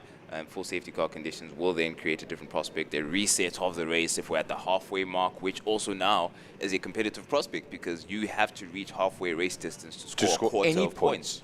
Exactly. Correct. Exactly. So all of that is going to be very interesting for our competitors to navigate. There might actually be more damage on that car than what we thought, because where they were pulling it up, you could see the breakdown fellow was turning on the steering wheel, but it didn't change the attitude at which the car was coming up onto the ramp as such. Now they're moving it physically, so that means there is definitely steering damage on that backdraft. Oh dearie me. Just think that pit crew sitting in the pits now looking at this feed saying, well, thank you very much for the live streaming. What are you doing? He's showing us how much work we've got ahead of us. Yeah, they're grabbing spanners as they look at it. Okay, that's going to be a 17. That will be a 13. Definitely a 10. Could you hand me the wrench? You have to be as prepared as possible. And like you said, the setup of the backdraft class is such that we have an abundance of parts at an incredibly affordable price, and so that wouldn't be a stress altogether to make happen. It's just the time and the effort that it takes now and you can see our crew getting things ready out on different parts of the circuit. Of course, it is SES here that is connected by Vodacom for you, and we're going to be enjoying an incredible day of racing for the duration and remainder of the weekend. We're just getting started. This is just a warm-up, and we've had 2 red flags. What more at racing pace? Look, we for did predict 6 it. hours. We did predict it did yesterday say, that yeah. the weather's going to spice it up. Yeah. If you can get down to Killarney Yeah. International Raceway, there is nothing like the real deal, and there is reasonable access to, obviously not in the pit lane itself, Yeah. but behind the pits, and you can see into the pits, and you can get an Yeah. insight into the premium machinery that goes into the SA Endurance Series. But with that red flag out, it will also give the guys a chance to assimilate all the information that they've managed to put together. That left-hand front does look like it's still where the left-hand front is supposed to be, but undoubtedly there is a bit of damage on that motor car and taking it onto the back of the truck. Yeah, it's still in place, but doesn't quite move like a left-hand front should, as you pointed out. So we'll get some intel there, of course, and understand exactly what the picture is. But I can imagine the faces of the pit crew watching this. They know exactly what work needs to be done now. Having the night that they had last night, let's say the day then, and then this comes about, certainly will be a disappointment, but at the same time a challenge that they will take on, because it is endurance, and it's called endurance for a reason. That's because such factors do come into play when it comes to this format of racing. The crew now making sure that the tire wall is intact and safe for us to continue racing. It has to be in the condition that it was found just before the incident of impact, so that we can continue in safe conditions. Talking about continuing, according to our telemetry, we've got 10 minutes to go. So now it's a case of only one driver can probably go out and do anything worthwhile. If you take a warm-up lap, at least one warm-up lap, and then do one flyer, and then have to come back into the pits, that's going to take you the better part of 6 minutes. So there's only realistically one more opportunity. Oh, there is a lot of damage. There it is. You can see the wheel. That wheel looks like it could be pushed slightly backwards as well, because it's very, very close. And no, that does not look good. A little bit of road rash. Tad. Yeah, I don't think there's enough polish in Cape Town to take the marks out of that one. That's going to be a case of rip all those bits and pieces off and get it all back together. But with the level of technology built into these vehicles and the level of competency in the pit crews, I'm pretty sure that car's going to be out on circuit with the exact same settings as what it had before it had that oopsie. Yep. If I was in the pit crew, I would have grabbed the duct tape first. I think it would do the majority of the job there, definitely. I think some lube. I think I think you're gonna have to take those body panels off. There's a lot of damage there.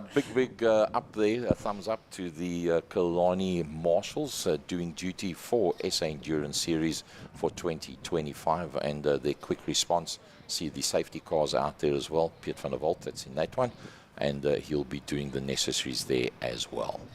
Yep, clean recovery, made light work of, as expected. Just obviously the trailing cars are going to be monitoring to make sure everything stays on the car, because that would have to be cleared out as well, and so we can get things underway without any dangerous objects or debris on the circuit. You can see the angle of that left-hand front wheel. There is no camber on that wheel at all, so there is definitely control arm damage on that, obviously shock absorber damage as well. It looks like that whole left-hand front corner has been actually lifted up slightly, so let's hope that there's no structural damage at all. It's just bolt-on, bolt-off parts that can sort out the necessaries there. Just a bit of information on that Nova NP02, which is probably a car that you're going to see quite a lot of during the course of today. A 5-litre V8 stock engine with 450 horsepower, between 450 and 500, 6-speed sequential gearbox. That's what sounds so beautiful when it comes past the camera and they go through that sequential gearbox. It's just so smooth. 95-litre fuel tank, which is the smallest tank in Class A. That could be a factor in a non-wet race, but with a wet race, probably you're going to end up with more times in and out of the pit. So personally, I don't think that that smaller tank is really going to make a difference in terms of the race results at the end of the day. Yep, as it stands, the car being recovered at the moment may be facing more than anything bodywork issues, also, but which won't be too much of an issue given the amount of spares available.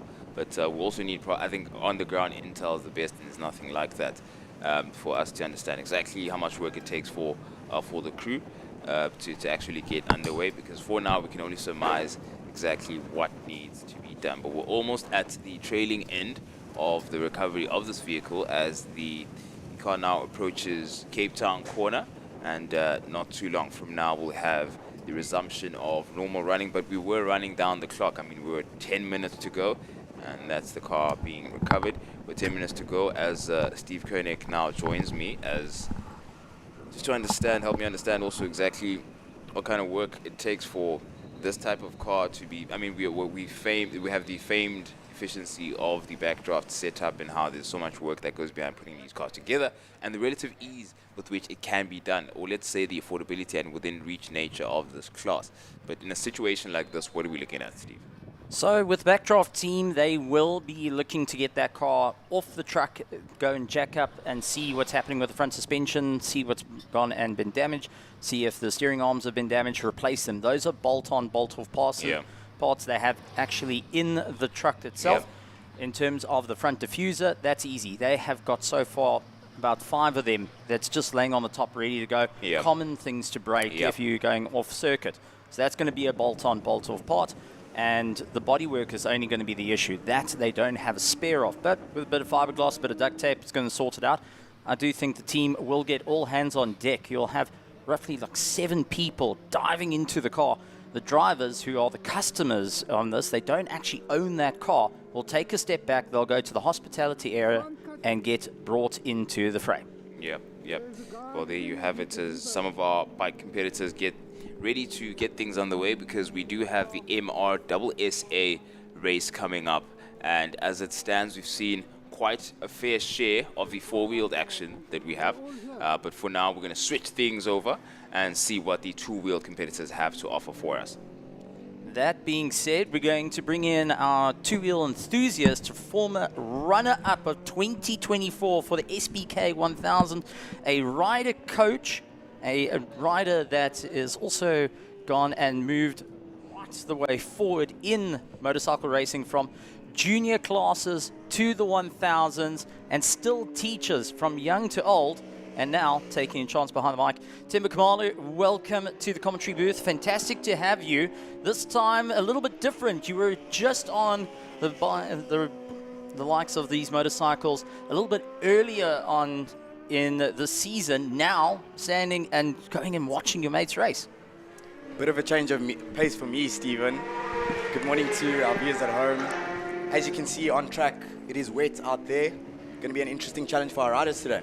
Well, this is something that's going to be the big factor. First time out for a lot of these riders here at Killarney, and now in damp conditions. What do you need to do to get your head right, especially on a very fast circuit like this? First time out, damp conditions, and even at this point, there's just enough dry, but not enough to put wet tires on. A lot for our riders to go through today. The first thing being that a lot of the riders are from Gauteng. Majority of them, it's their first time ever racing at Killarney. They've had 2 days of preparation. A couple of guys came through for the regional 2 weeks ago to get some extra seat time. So for most of these guys out on track, it'll be their first time out in the wet. What's the key to success? I think follow the local boy, Tristan Pienaar, who's been doing pretty well this weekend.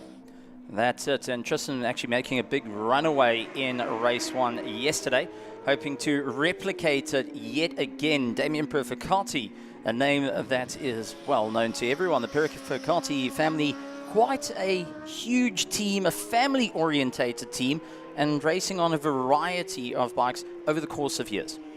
The Perficati family loves racing. Damien and Nicole, teammates today in the SBK 1000 class. Steve, have you ever seen husband and wife together in a team racing in the same class before? I wonder if the couch is comfortable. That's my question. That is a good one at the end of race day. Might get complicated for Damien over there, but Damien also looking after Ryan van Newkirk, who's out on track in the 600cc class for Onderloft Racing. Damien came second yesterday behind Tristan. I had a chat with Damien afterwards. He said he felt good on the start. He got a really great start and then had a terrible wheelie, which cost him positions, and Tristan got a 2-second gap on lap number 1. And he says that he feels if he can get with Tristan from the start, he can be up in the fight for victory in the 1000s. Well, the question comes in. Damien's been fighting it out. He's currently 1 point ahead in the championship after yesterday. Tristan, however, looking to usurp him here today. What's going to be the mentality, especially in these conditions, to ensure that they get up towards the top? I mean, if you look at it, it's 2 seconds between Tristan Pina and Orapiri. Damien Perfecati doing 134s. He's still trying to get into the 20s at the moment. But Orapiri on the 600, running in second place, started in third yesterday in the bone dry. I believe this is Ora's first time, as we follow him on screen, riding a 600 in the wet, already getting his knee down, which is quite impressive. And looking at it today, if we have a look at our timing tower on the left, this session is going to be key for our viewers at home to give you an inclination of who's going to be strong in the race, because we're seeing who's going to find their feet on the wet, who's going to be strong on the 1000s, who's going to be strong on the 600s. Expect to see Ora up there. As you can see, he is second place overall, leading the 600s. So based on yesterday's results, everything could be thrown up in the air today because of the wet weather. Yeah, the Piri family also been around for quite some time, from the little Pee-wee 50s and shouting from the sidelines. Ora and his brother have been making waves all the way through. But one we got to talk about is also the likes of Troy Tonking, as he will be looking to move up the order after having a bit of an issue yesterday. You were having a chat to him about that. A bit of a disaster for Troy yesterday. He was running in P3 when he encountered serious clutch problems. He explained to me yesterday that going into Cape Town corner on the 4th or 5th lap of the race, he got a false neutral, ran off the track. And when he got back on the track, his bike was just not going forward. The clutch wasn't activating properly. So Troy will be testing his bike just to make sure everything is ready for the race. We can see him as he crosses the line on screen, currently on a fastest lap of 1:37.777. He's just improved to a 33.561, so 4 seconds a lap quicker from him. So riders are going to keep taking chunks out of their times as we watch the session progress. Now, it's going to be an interesting fight indeed. Now, especially we know that Killarney is all about high speed, giving everything you can. But the 1000s is where you want to be. There's no replacement for displacement. For you who has raced 600s, you've raced 1000s, with the colder conditions that we have now, what would be your preferential bike to be on in these conditions? Oh, I'd love a 1000cc. Honestly, it's very different riding styles from a 600 to a 1000. It's amazing that you'll see the fastest 600s will sometimes be a second or 2 seconds slower than the fastest 1000, but the way they make the lap time is extremely different. Why would I prefer the 1000? Stronger brakes, a lot more power, and for me, it's a lot more fun as well. The 1000, it gets loose in the wet. As we see our championship leader, Tristan Pina, he is circulating slowly, waving at some of his friends. Of course, the local boy, he will have a lot of support today as he pops a wheelie. He's just been usurped at the moment by Orapiri, who on a 600 is the fastest overall on a 22.469. Absolutely incredible stuff, I've got to say. Ora's been putting the hammer down, finding that dry line that works out for him. But if I remember correctly, the 600s being a lot lighter, it's easy to get in and out. And, well, when you're running on circuits like this where there's a bit of a high camber, you've got to try and find that dry line. Finding it a little bit easier on a 600 versus 1000, I would think, would be the better opportunity. You would think that on paper, Steve, but my experience has been that with the 600, you have to carry a lot of corner speed, which is not as easy as it seems. Takes a lot of confidence, a lot of bravery, and you've really got to trust that front end.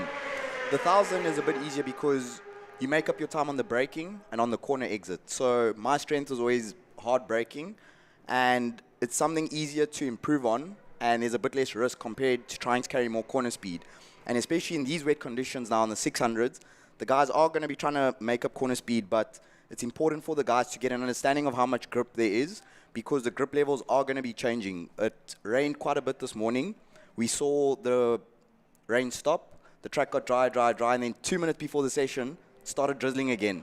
So it's going to be a guessing game for all the riders, but expect to see 600s possibly leading the race overall. It's going to be an interesting race indeed as we're continuing on with our warm-up. The riders are just getting themselves sighted in, ready to go, but Orapiri still leading out the top of the charts for both the 600s and the 1000s. Damien Perfecati, however, going and taking the fight to Tristan Pienaar, wants to carry as many points as possible into the next round of the championship, and it's going to be hard work as Tristan, a local favorite here at Killarney, who has done wonders in his racing career. You used to be former teammates way back in the early 2000s. Isn't that the case? Way back when, way back when. My first year of racing, I joined the team that Tristan's dad, Clinton, was racing in. So Tristan's essentially a little brother for me. And one thing to note this weekend, Tristan is a Honda rider. However, he had a big gearbox problem at PE. He lost fourth gear on his motorcycle. His team, unfortunately, tried their best, but were not able to get a new gearbox for the bike. So he's actually riding a ZX-10 this weekend. So considering how he dominated race 1, I think it's a little bit scary for the competitors, because if he was on his Honda, I'm sure he would have gone even faster, maybe got into the 110s in the dry. It's going to be an interesting one. A little bit further down, since we're talking about, we've also got our Masters class. We've got Ferreira and Futter who are running in the Masters class. At the moment, Ferreira slightly quicker between the two of them. But the Masters class, a bit of an interesting one. What's the difference between a 1000cc SBK and a Masters class? I mean, what do you need to do? So in the Masters class, the bikes are essentially the same as the SBK 1000 class. The key's in the term Masters, which is for the older riders. I believe it's riders above the age of 35 or 40 that race in the Masters class. So for older guys, it is 40 years old. So for the older guys, they're riding on similar spec motorbikes to the SBK 1000 guys, just different ID numbers. There we go. Well, we've also got to talk about it because you got the likes of Robert Ferreira, who is second in the championship. Jaco Goos, unfortunately, who is leading the championship, took both wins at Aldo Scribanti. I don't see him out here in the warm-up. I had a chat with Jaco this morning, and I'm going to snitch on him a little bit. I asked him, are you going to win today? Because I think you will. And he said, nah, I'm not really interested in taking risks of riding in the wet today. He says he's got work tomorrow. So Jaco looking at the bigger picture and opting to enjoy the action from the sidelines this morning. It's going to be an interesting one. But looking at it, it's reasonably dry there. So I wonder if maybe the little voice in the back of the head starting to shout louder and louder as we get ready to rock and roll with our racing. After the warm-up's done, there's Rapiri trying to bring himself back as we'll be jumping into our MRSSA Club SBK with our Open, Unlimited and Classics will be heading out onto the circuit. Got to say, you talk about all the new bikes. I'm a personal fan of the Classics. I mean, we go back to the 1970s, go back where it's all air-cooled. You go and have a bit of a look at the aerodynamics, how it was all built, what they needed to do to get that machinery. Here in 2025, those same riders, you got riders bringing those same bikes back to racing and growing it little by little. Those are all handmade parts. You can't go and find them very easy. So they work more as a family to try and gather all the bits and pieces up to get them going. The F1 class is currently the newest of the generations. Then you've got the F2s, which is always fantastic. That's a little bit less. F3s, a little bit older. And then the F4s are for those that you have a classic bike, you want to come and race on the circuit, but you don't want to thrash it. You just want to put a nice show on. That's where the F4s come in, and that's where it's going to work. And that's where it's going to be an interesting time for many of the riders to just bring something out. And that's something, it's a big shout out that they want to see more of those classic bikes coming in, enjoying the racing, joining up with the series and being a part of it. Every motorcycle in the classics class has been around longer than you and I, Stephen. And for fans of vintage racing or motorcycle racing history, the classics class is fantastic because the bikes are mostly from the 80s, 90s, 70s. Some fascinating motorcycles I've never seen in my life before. We saw Jamie Hall dominating last time out, and I'm very curious to see how the classic bikes with no electronics are going to manage in the wet today. Well, this is the thing. There's no assists. There's no traction control, which there's no anti-wheelies, any of that. So it's down to your talent to keep it going, or lack of talent when you come off the bike, as we have seen but also Lady Luck hasn't been the kindest. Let's go back to yesterday. Vessel Kruger going and winning the race. Looked like he was ahead of everyone else. No one could touch him. Second last lap, engine let's go. Coming out of turn 5 and just putting it to bed his chances of winning. That was getting worked on frantically into the evening. We go even back with Fugel McAdam trying to keep it all together. Unfortunately, bike went down when tyres were a bit cold. It was a little bit bumped and bruised, but more irritated that it's a little bit bent here at Cape Town. And, well, I know they unfortunately had to withdraw the bike, not able to get it ready to race, but more on the lines of, I broke it, and it's such an amazing bike. It's like just one of his treasures in the house. Tough break for Fergal and Vessel yesterday. I was actually riding around the track, just going to view the riders at different corners yesterday, and I saw a red flag, and I was like, oh no, what's going on? And then I immediately saw that the incident must have been at turn 4 or turn 5. So I quickly rode over to Malmesbury. On the outside, I could see Fergal in the recovery vehicle, and he looked so upset and frustrated, and my heart broke for him. And I was like, Uncle Fergal, are you okay? And he just shook his head, and he pointed at the bike, and he was like, I'm fine. You know, and heartbreak for Vessel yesterday with the motor just giving up down the back straight. He on his Suzuki GSX-R 1270, and it's unfortunately won't be seeing those two riders joining the start today. So 2 riders down in the Classic, so an opportunity for some of the other riders to make up some points and get into the podium. That's it. And I've got to ask a question though. Given your experience on more of the modern machinery, what would you like to have a go at? If you had a chance to jump onto classic machinery, 90s, 80s, and 70s, what would you be aiming for? Wayne Rainey's Marlboro Yamaha 500cc championship-winning bike. Fair enough. Fair enough. I've got to say, I would go into the 70s, jumping onto a Kawasaki, which we actually see. It's number 7 that races with us, Etienne Lowe's bike. That, to me, as you see it on screen, is quite an interesting piece of machinery. Everyone thinks that the sit-up sort of approach is relatively new. It's for touring. Well, it was used for racing quite often and was quite helpful before they started working on the aerodynamics to just get them all sorted out, with Suzuki coming out with more aerodynamics work done to it over Kawasaki back in the day. And there was just an all-out brawl between the two of them. Triumph was also one of the big classics that were racing around. We had a monster amount of Triumphs. They are still lurking around in garages, looking to come out and race with us here at the SAS. I had a chat with Etienne yesterday about his Kawasaki Z1000, and it is an Eddie Lawson edition. GP fans will know Eddie Lawson, a former 500cc world champion. But we can see now on screen Dave Veringa and Dieter Huisemann on their outlap, our open superbikes, unlimited superbikes and classics, going for their warm-up session. We need to keep an eye out, Steve, for if a dry line is going to be starting to form, because as the rain has stopped and bikes and cars are circulating, cleaning the track, riders going to have a tough decision whether to go with wets or slicks if it's mixed conditions going into race 1. Well, we've also got to talk about a couple of riders out here like Sia Chabalala, who is going out on the circuit. We do have a little bit of drizzle forming down at turn 5. Sia Chabalala, the first ever into Africa rider. I mean, that is incredible. The young man has been lighting the top of the charts ablaze. He's been really persevering, getting better, quicker, faster, trying everything he can to step up the game. And also being one of the youngest in the class for the Unlimited 1000s, he's hoping to really lay that impact and the foundations for young riders to get involved. I think Sia's a huge inspiration. He was just a young kid from Kagiso with a dream, and he got started with racing in stunt riding. Looks like a problem there for Etienne Lowe. He's got his hand up. He's having a look down at the Kawasaki. He's only done a lap, Steve. That'll be a big concern for Etienne there.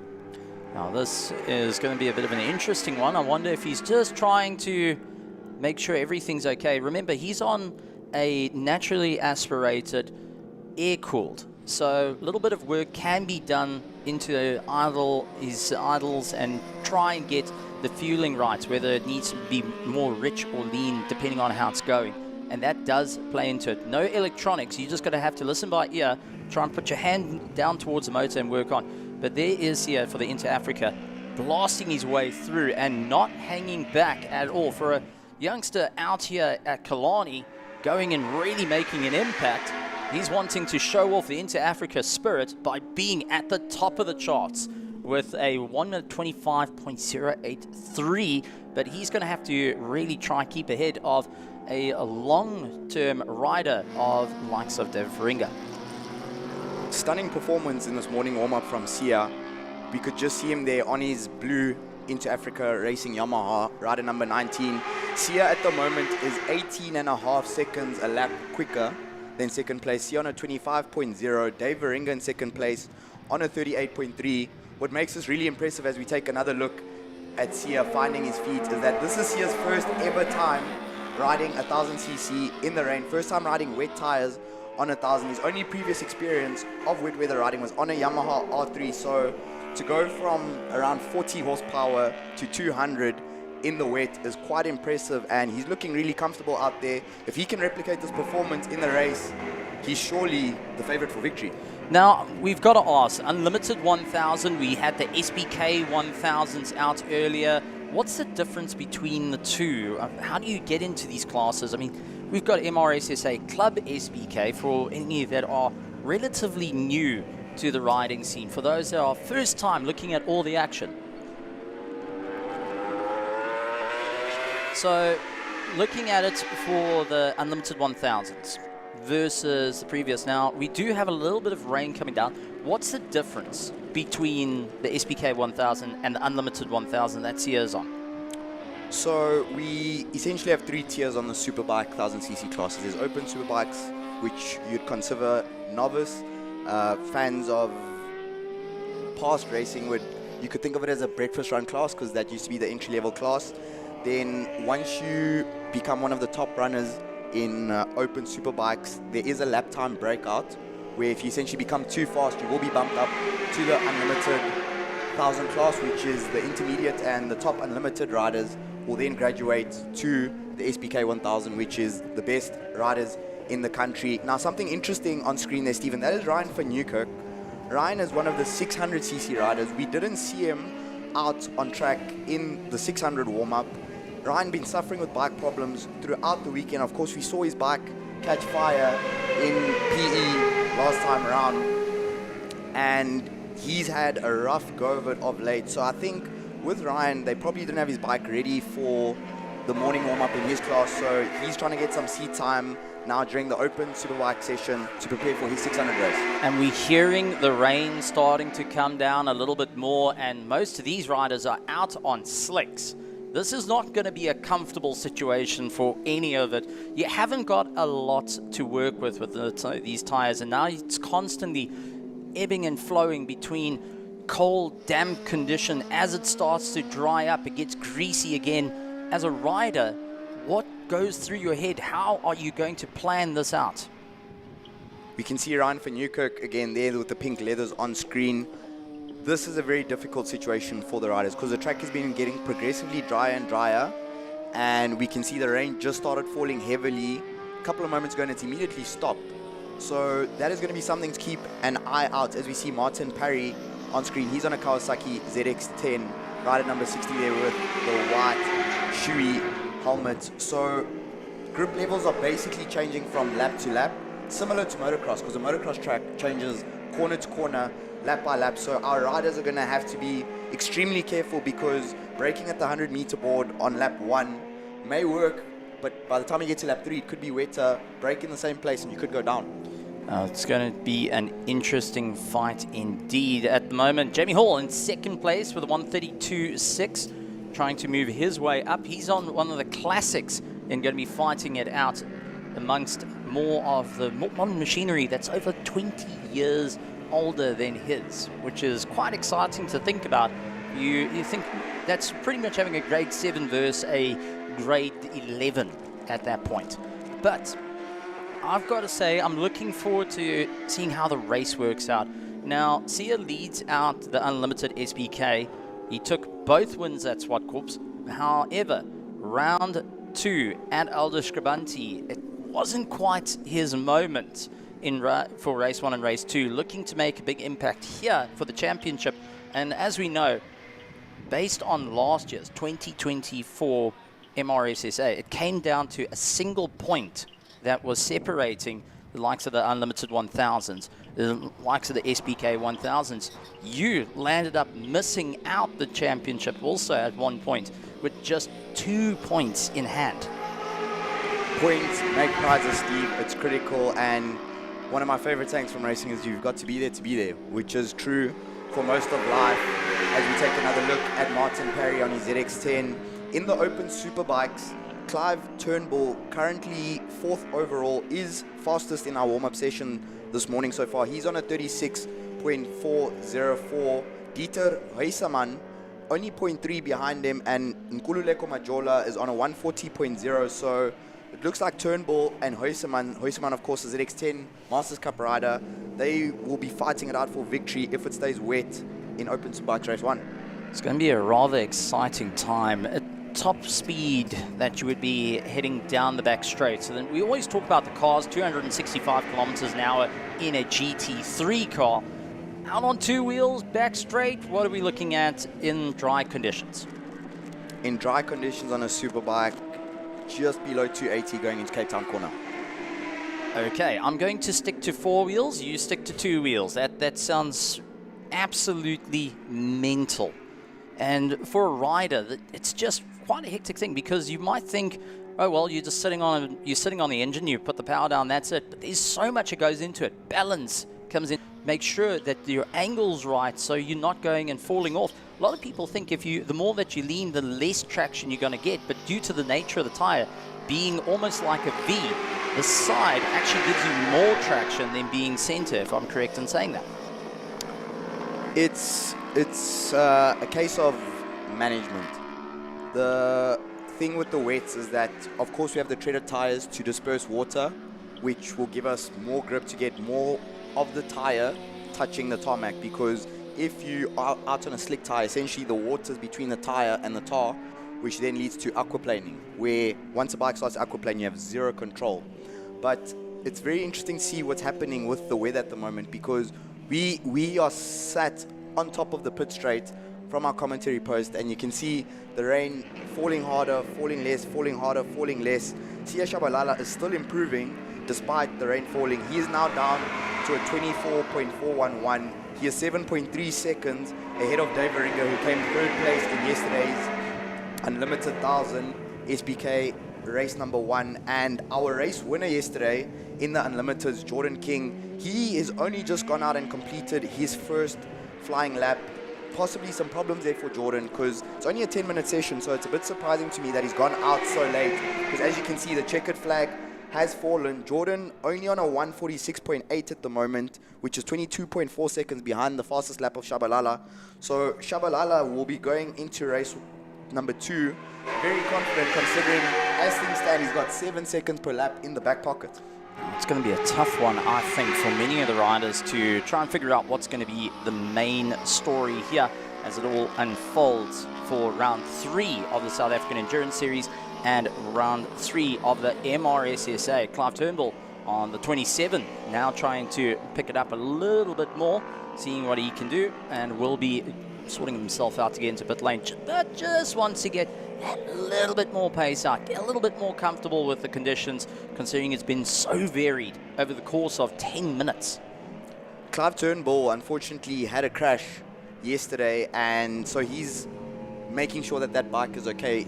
We thought he was going to get a spare bike, because as soon as he crashed, he immediately left the track to get a spare bike, which shows how dedicated he is to getting out on track there on the number 27. However, he did manage to repair his Yamaha R1. That is a new bike for Clive, still acclimatizing, because he was on a Suzuki GSX R1000 last season. So great to see Clive finding his feet there. He is now in 2nd position, because Dieter Huisaman has now overtaken him in terms of the fastest lap in the Open Superbike class. So Huisaman is now on a 36.222, which is the fastest lap of the Open Superbike session. Only 0.1 ahead of Clive Turnbull. And in the classics, Jamie Hall was 31.5 seconds per lap quicker than Etienne Lowe. Well, that being said, it's round 3 of the South African Endurance Series. We just saw the MRSSA, but we're going to be moving on to our Super GTs, which is great. All the Porsches coming out. I've got to say, big fan of the Porsches. Favorite one has to be the 917. We don't have that today, but we do have the 991s and 992. So let's take a look of how it works out.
Welcome to Cape Town.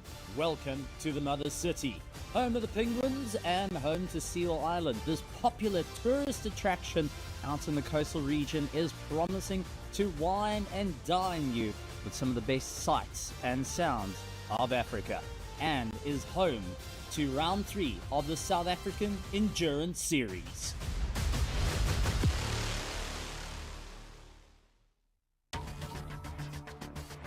Welcome to Killarney International Raceway. 79 years of legendary racing. 1 minute 6.7 set by Troy Dolenchik as the lap record. Top speed of 265 kilometers an hour. 9 turns around this 3.2 2-kilometer circuit. 4 lefts, 5 rights that the drivers are going to have to tackle and see if they can get the win. As they go off into the green, will be into turn 1, side by side.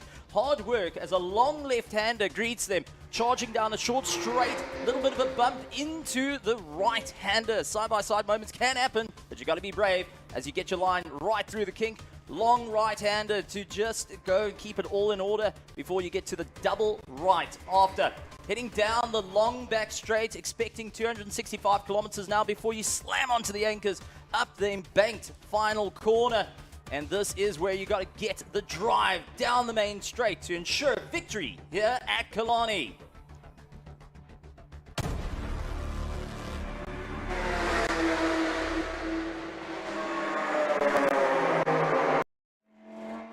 Time for Heat 3 of the Sports in GT. Damien Hammond going to be looking to charge his way to the field. Took victory, snatched it away from Dan Angel in race 2. That 4.88, losing out by 0.4 of a second. But then you got Byron Mitchell, who managed to claw his way from the back of the field into third. Will look to try and fight his way to the sharp end of the order. Side by side, the drivers go. Byron Mitchell will be lining up in second place. It's going to be Angel on the right-hand side, outside into turn 1 as they go blasting off. A little bit of drizzle. It's going to be hard work for Damien Hammond, who originally won. John Caro, who wasn't in race 2, getting his full flight here today. Well, it's exactly the same as what happened yesterday, but it's completely different because the rain is coming down. It's not too bad. You can't see that much of it. Oh, getting the 350Z completely sideways as he comes out of turn number 1. But there you can see the water's now starting to drop on the camera lens. So a completely different ball game as to what we saw in race number 1 and race number 2 earlier on. A little bit of hard work needed to be done by Damien Hammond to move up through the order. But Byron Mitchell checking out the fight in the likes of Elysia, hoping to get away from the likes of Dan Angel in that 4.88, but check at the gap starting to build, and there's Andrew Horn up into second place as well. The two Elysias giving chase and leading the GT3s, the 4.88 Ferrari in third place of Dan Angel, hoping to try and hang on to the back of the fight. He's got Colile Leclerc chasing him down the back straight they go in the Lamborghini Huracan GT3 Evo, and will be looking to go late on the anchors. But Byron Mitchell, from start to finish in the first lap, has put nearly about 3 seconds between himself and second place, and with the likes of Andrew Horn joining in the party. And Byron Mitchell was not actually going to be racing today. It was on a late call-up due to sickness that Byron Mitchell just climbed into the car. And I think Dan Angel will be a little bit disappointed where he's at right now, because he was pretty much the pace setter up until this point. Now it's going to be a battle for third place, I would say. Dan Angel, the Leclerc, and the likes of Damien Hammond, as we can just see in the background shot of Leclerc's green Lamborghini, hard on the chase for the likes of Dan Angel. After the spin in race 2, he's looking to try and recover the car and now put the fight, as we do have Andrew Horn running in second place.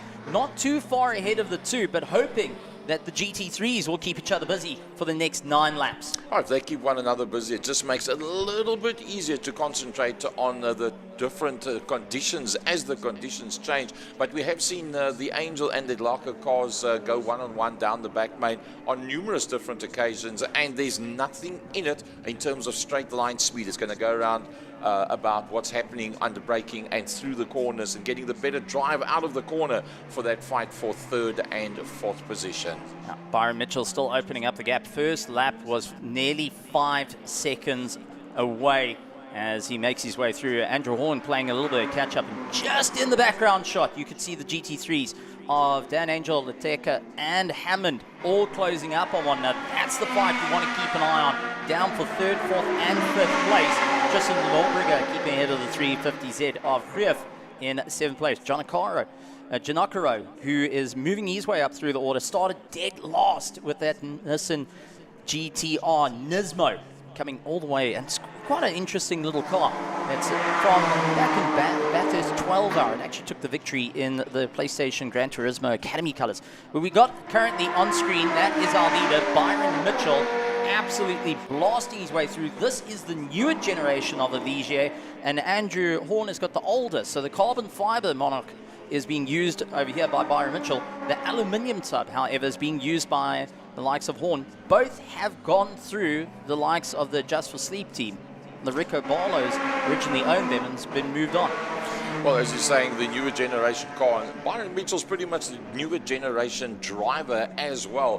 One of the young guns that's proven to be one of the fastest out there and very adaptable to all different types of vehicles, as what we've seen with the likes of Tate Bishop recently as well. But still, that battle is on between Dane Angel and Zulile Ledlaka. Not much between the 51 and the 125 car as our leader comes through underneath the City of Cape Town bridge into turn number 1, wide open space behind the 28 car. It's going to be interesting to see how it all works out. And down the main straight, down our front straight, and you can see Hammond on the inside of Lataka, gets ahead. There is Dan Angel, who sees the two Lamborghinis chasing down. This is going to be interesting.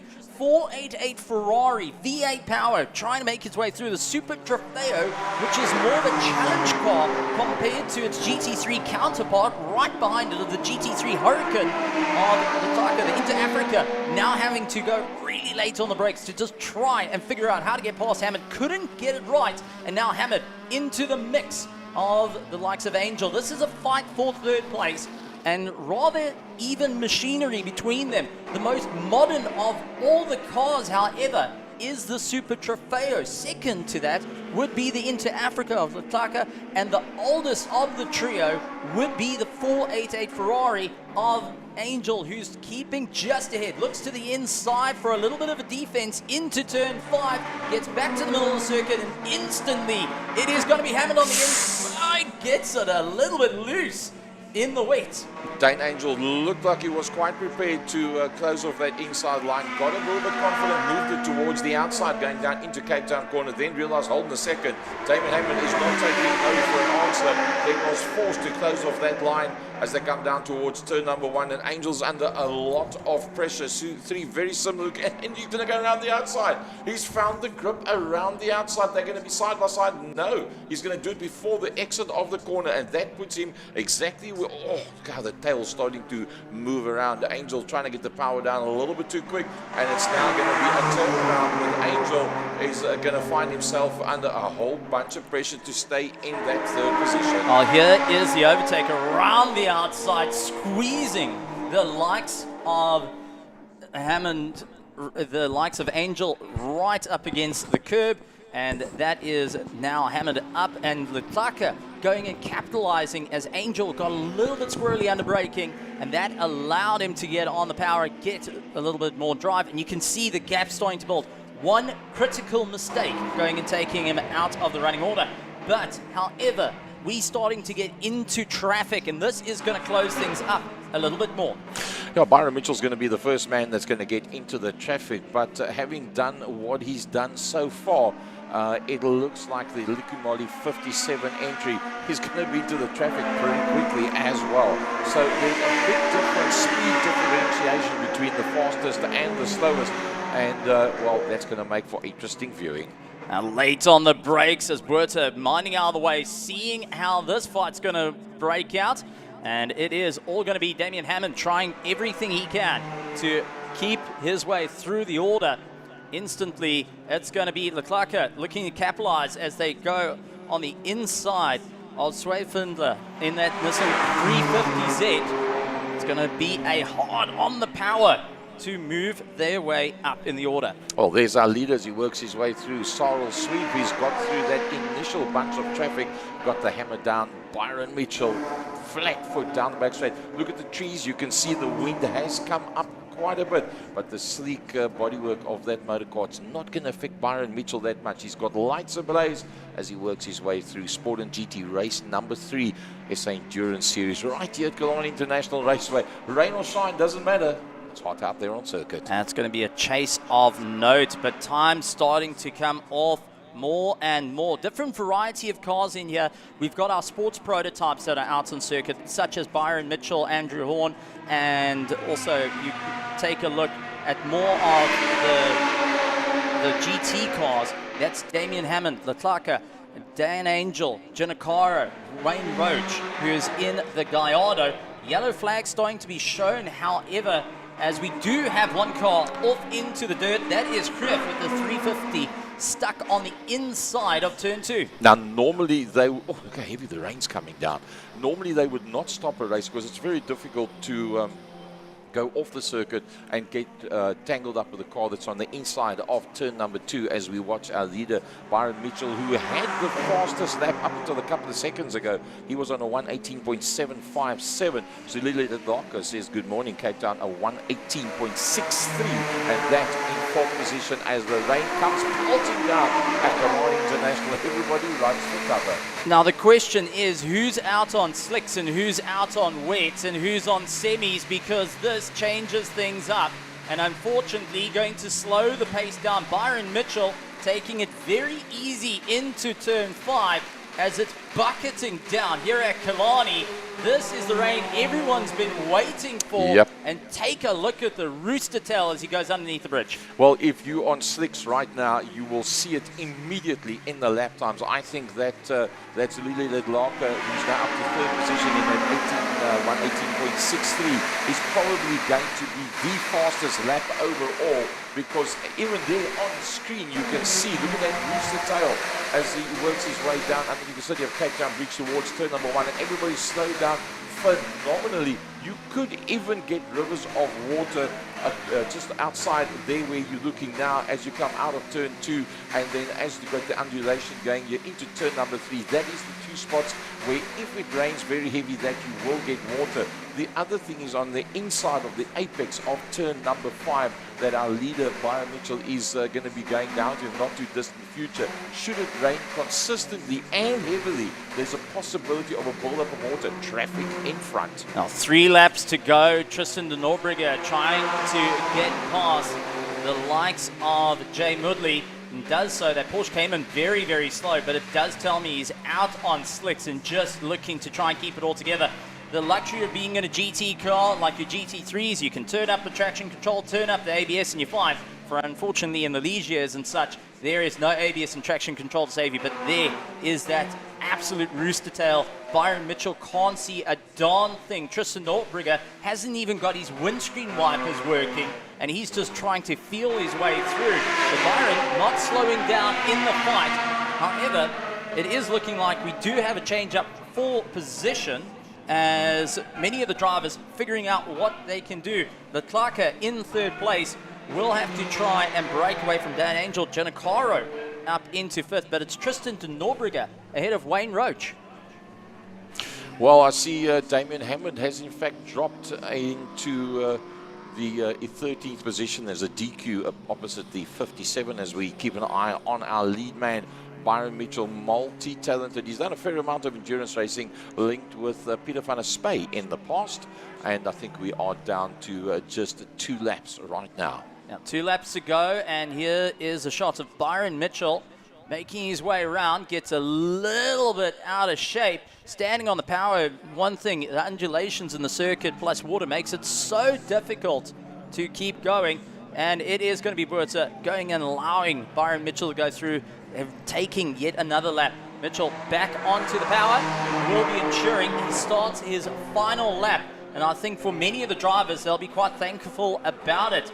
De Norbrigge, who's moved up through the order, will keep an eye out. Giannicaro in that Nissan GTR up into 5th place after starting in last, but it is going to be Byron Mitchell all the way. Final lap conditions. It looks like the rain has reduced quite substantially, but the rooster tails are kicking in. This is going to be interesting, but Byron Mitchell has done an absolute stellar time. It was only, his last lap time was a 1:24.7, where he was doing 1:18s. If that shows you how much he's tapped off the gas, but at the same time, a 1:24 around Killarney is hard to do by itself. And not to even say doing it in the wet is even worse. Quick switch around, trying to navigate back markers into turn 2, getting put offline where he wanted to be.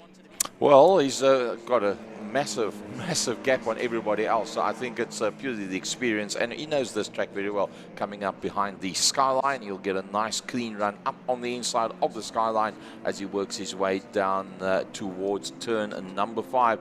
And as always, Byron Mitchell, very, very quick to adapt to conditions.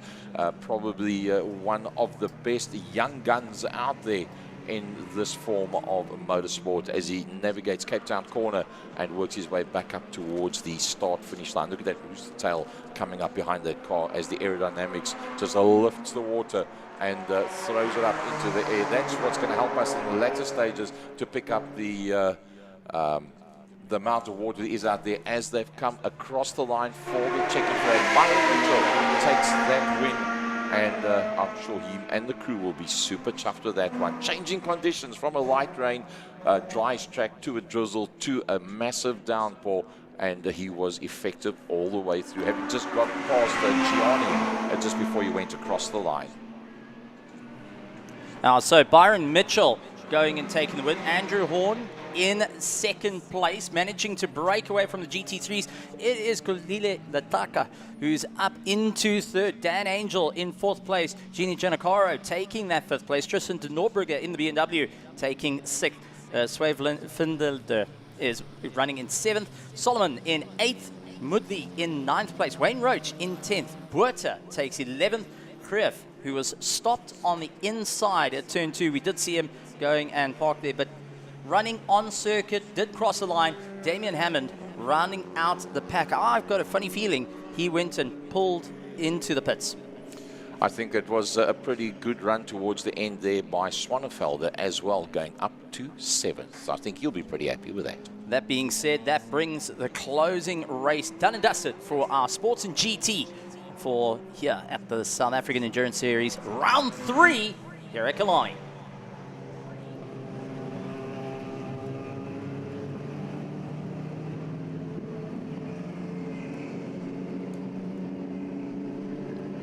And we are in for some more racing here today, not to go and count it out. And moving forward, we're going to be hitting it up with our MRSSA Club SBK, Gary, and motorcycles have been great. A lot of worry about the water, and one person that has been worrying about the water and what it's going to do to the riders is going to be Temba Kamalu joining you in the box. Well, he's got the, shall we say, in the seat knowledge, so always nice to have a racer of note that's behind the microphone, can give you the inside line. So very wet out there. How does that affect your psyche going into a race? Do you approach it differently, or is it go as hard as you can given the conditions? You definitely approach it differently, Gary. I honestly don't envy the riders this morning. They just went out for their morning warm-up practice. The track was damp but drying. It started raining during their session, but it was, I'd say, a bit of drizzle. Nowhere near what they're going to go out into now. 100% right. And the biggest issue for the riders is going to be standing water. They're going to have to try and avoid that because aquaplaning on a superbike versus a car is very, very different. And aquaplaning on a superbike means you're on the floor. Yeah, when you change position that the wheels are above you, that's normally when you're heading straight towards the scene of the accident. 1000cc as opposed to a 600 in these conditions, which is affected more? I would say the 600s are affected a little bit more, with the main difference being that the 1000cc superbikes, the modern ones, generally have a lot of rider aids. You've got your anti-wheelie control, engine brake control, and engine brake is a big factor in the wet in terms of how you approach the corners, how you brake on entry. The rain is intensifying once again. Wow. Going to be a tough race for the riders. So with the 600s, they generally don't have the same electronic rider aid. So the traction control for the 600 riders is their right wrist. So a lot of youngsters as well in the 600 class. They're all teenagers. So going to be a difficult race for these guys because it's getting heavy. When you get older, you don't want to take these kind of chances. That's why it's all the youngsters that is actually out there with this one. But the rain's coming down pretty heavy. Should it rain very heavy, would they still go out just with the wet weather tires? That will be up to the clock of the course to decide if the wet weather conditions are safe enough. We don't want a scenario where there's so much standing water that it's unsafe for the bikes to go out on track. So the sighting lap is going to be very critical for the riders to see how it is. But looking at the track from where we can see, there's standing water offline, but online seems to be okay, but of course, still very, very wet. A bike versus a car with a much narrower tire, do you have less aquaplaning possibilities on a bike than on a motor car? I think it's much easier on the bike because on a motorbike you have so little of the tire, even in dry conditions, touching the tarmac. So there's a statistic or fact that I heard that engineers found out that if you combine the surface area of the front and rear tire in a superbike at maximum lean angle, the combined surface area of both tires that's touching the tarmac is the surface area of a credit card. So if you at home take your credit card out your wallet and look at it, that's how much tire the riders are using at maximum lean angle. So now on a treaded tire, which is a wet, there's even less rub on the track. So the chances of aquaplaning are much, much higher, and it's very difficult to maintain on a motorbike. So what you're trying to say is when you're on maximum attack and you've really got it cranked over, you're well on your way to working your way to the edge of your credit card and going into an overdraft. Yes, I'd 100% agree with that. And credit cards are important in racing as always. Well, what can I say? SA Endurance Series 2025, Killarney International Raceway, and the place is getting pretty full of people as well. If you can get down to the circuit, folks, come and join us down here at Killarney. Otherwise, we're going to be live with you the whole day, bringing you all the information. And the exciting part of it for us and for you as the viewer is the varying weather conditions. Is that exciting for the drivers, or is it nerve-wracking? I think it's more nerve-wracking and testing on their levels of technology and their knowledge of the circuit and how to adapt to the changing conditions. As I mentioned earlier, I don't envy the riders today. No. It's quite comfy for me here in the commentary booth, nice and warm. I'm not getting wet, I'm quite dry. And the big thing, as you can see how intense the rain is falling on screen. And the most difficult thing, Gary, is that you're stepping into the unknown. So as the riders are going out now, it's a completely different track to what they went out on about 45 minutes ago. So the sighting lap is going to be a journey of discovery. Oratilwe Piri was fastest overall in the morning on the 600s, ahead of Damien Purificati and Tristan Pinar. So we're going to probably have 600s mixing it in with the thousands, and you can see with our riders on screen that there's already a lot of spray with still heavy rain falling. Well, Adolf Borsov is in fact leading the championship right now on 45 points from Damien Purificati on the 88 bike, and that's on a 36. Then we've got Tristan Pinar, the local man, on a 32. 25 to Dino Loza, and then Hendrik de Bruin. Wow, look at that rain. Normally the mother city looks after us, but I think we've got our dates mixed up because SA Endurance Series, it's going to be in the wet. Gary, this may lead to a stoppage. That is intense. This is very. These are the conditions when we were speaking about aquaplaning before, where riders can experience that. And the thing that makes aquaplaning so scary is that you have no warning. You're riding through, everything is normal, and all of a sudden you hit that puddle of water, your tire goes above the tarmac on top of the water, and it's essentially like being in a car and no steering. So anyone who's driven a road car in the rain and felt that feeling when you hit a big puddle and you turn the steering wheel left and the car goes straight, our riders are essentially experiencing that, but maybe times 100. Yeah, you can see Nicole's also taking it very, very easily, not laying it down too much as she works her way through turn 5, Cape Town corner. Wipes the visor, and I think she's got double thoughts about how hard can you turn that twist grip open on that bike. She'll definitely be thinking long and hard about that. So our riders now starting a warm-up lap. We should see them coming to the grid next time around. Rob Ferreira there on screen on his BMW. Rob unfortunately had a crash in race 1 yesterday, and speaking to him this morning, he said he's going to try and be extremely careful. On screen there's Ryan van Newkirk, one of our 600cc competitors. Ryan has been suffering with bike problems this weekend. His Underloft team has done an incredible job to get him out there, because I don't know exactly what that's fixed, but there was a lot. They've been working on that bike all weekend, so great to see Ryan out on track, but this is going to be a difficult one for our riders. I see a couple of the riders looking around as they're circulating and looking at the marshal's post as they come up the front main and holding their hands out saying, okay, like guys, what's happening? So, a very difficult period of time that the riders are going through now, trying to test where the limits are, looking to see, as you see, as splashing through a puddle there, as we see going through turn number 3, very, very gingerly trying to see exactly. What's interesting is when you're on the bike or in a car and the rain comes down, you can see reasonably well where the oily patches are, because it actually changes the color of the surface. So you think now they're just riding around and looking around. They are actually studying the surface to see where is the worst possible lack of grip areas out there on circuit right now. That is an extremely good point, Gary, because one thing to keep in mind for the superbike riders in the wet is that your normal racing line, your conventional racing line that you'd use in the dry, you're going to try to avoid it in the wet. So we seem to have a red flag here. So as you can see, our riders on their sighting lap, the clock of the course has decided, yeah, there it is, to call a red flag. So we are on standby for the 600,000 baht and Masters race number 2. Heavy rain falling in Cape Town.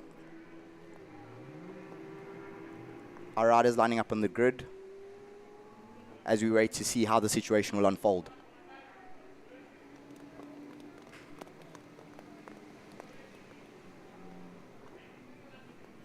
Well, looking at the 600 points as it is now, Ferry leading out on 50, 10 points there ahead of Janse van Rensburg, Tonking on 36, just 4 points further back, and then a 7-point back gap to Van Nieuwkerk, and then Van Sail rounding out the top 5 on 13 points. So that's the 600s as they laid out.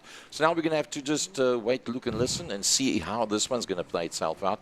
The clock of the course making the call that they're going to put the red flag out.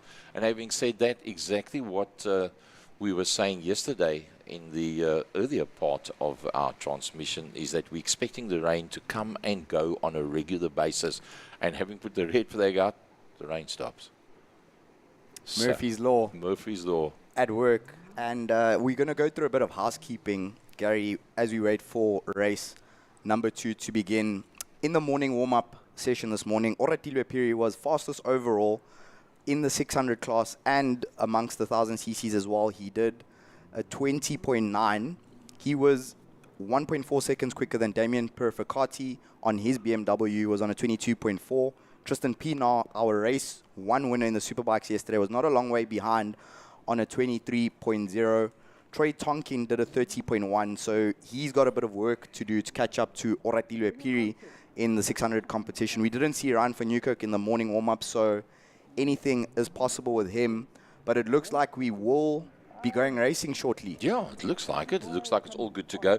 Keeping in mind that Ferry has not been beaten out on circuit so far this year. Full house of points. So this looks like the beginning of the warm-up lap. Tristan Pienaar pulling some wheelies there. You can see Tristan on that gold Kawasaki ZX-10 putting his foot out there. So what he's trying to do there is, through his boot, he can feel how much grip is on the tarmac. So you'll see a couple of riders as we complete our warm-up lap just stick their feet out, drag it across the tarmac. You can see Tristan doing it again there. So he's trying to see how much water is there and how much grip he will have as he starts lap 1. What do you gain at this point, at these speeds, by dragging your foot on the ground like that? What are you actually trying to pick up? Is it purely for stability? You're gaining confidence. You're gaining confidence. So through the boot, as we see twitches there for Tristan on the... Okay, so we are mistaken. Sorry, this is the race start. So we are on lap number 1. Tristan Pienaar, as you can see there, your leader on the number 50. Damien Perfecati in second place on the 1000 cc's. And Oratilwe Piri, number 26, leads the 600s on lap number 1. Wow. Okay, so that just shows you how the wet conditions are slowing everything. Well, that's now commentators go saying slowing down, and the boys are doing 220 plus going down the back main. This is the first time that they come under heavy braking at the bottom end of the straight, and you can see how they've spread it out. Most of the guys taking same and similar line on the outside, the entry to the corner, dropping it down about 2/3 of the way on the apex around about there and then running it up towards the outside as they come out of the corner and staying away from that curbstone as our leaders are working their way down now past the front main and down into turn number 1. Tristan Pienaar comes across the line with a 139.178 from a standing start. He is only 0.8 seconds ahead of Damien Perfecati. Nicole Perfecati, Damien's wife, is in third place in the 1000cc class. Oratile Piri, what a first lap.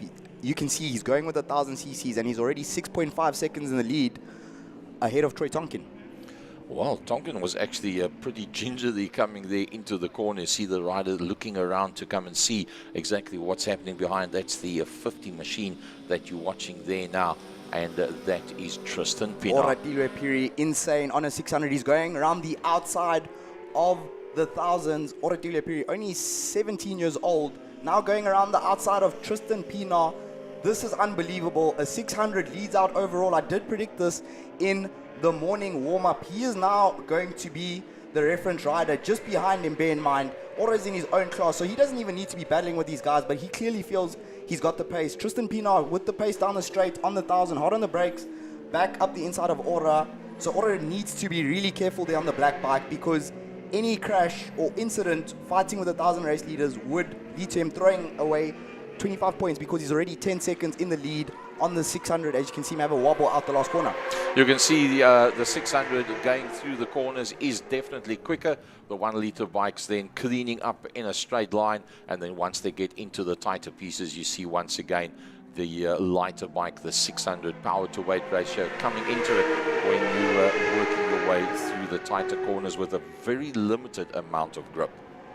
You can see Ora Piri using a wide sweeping line there at turn number 1, and the reason why he's doing that as he backs it into turn 2, very, very stylish. I mean, I'd say he's embarrassing the 1000cc boys out front, Gary.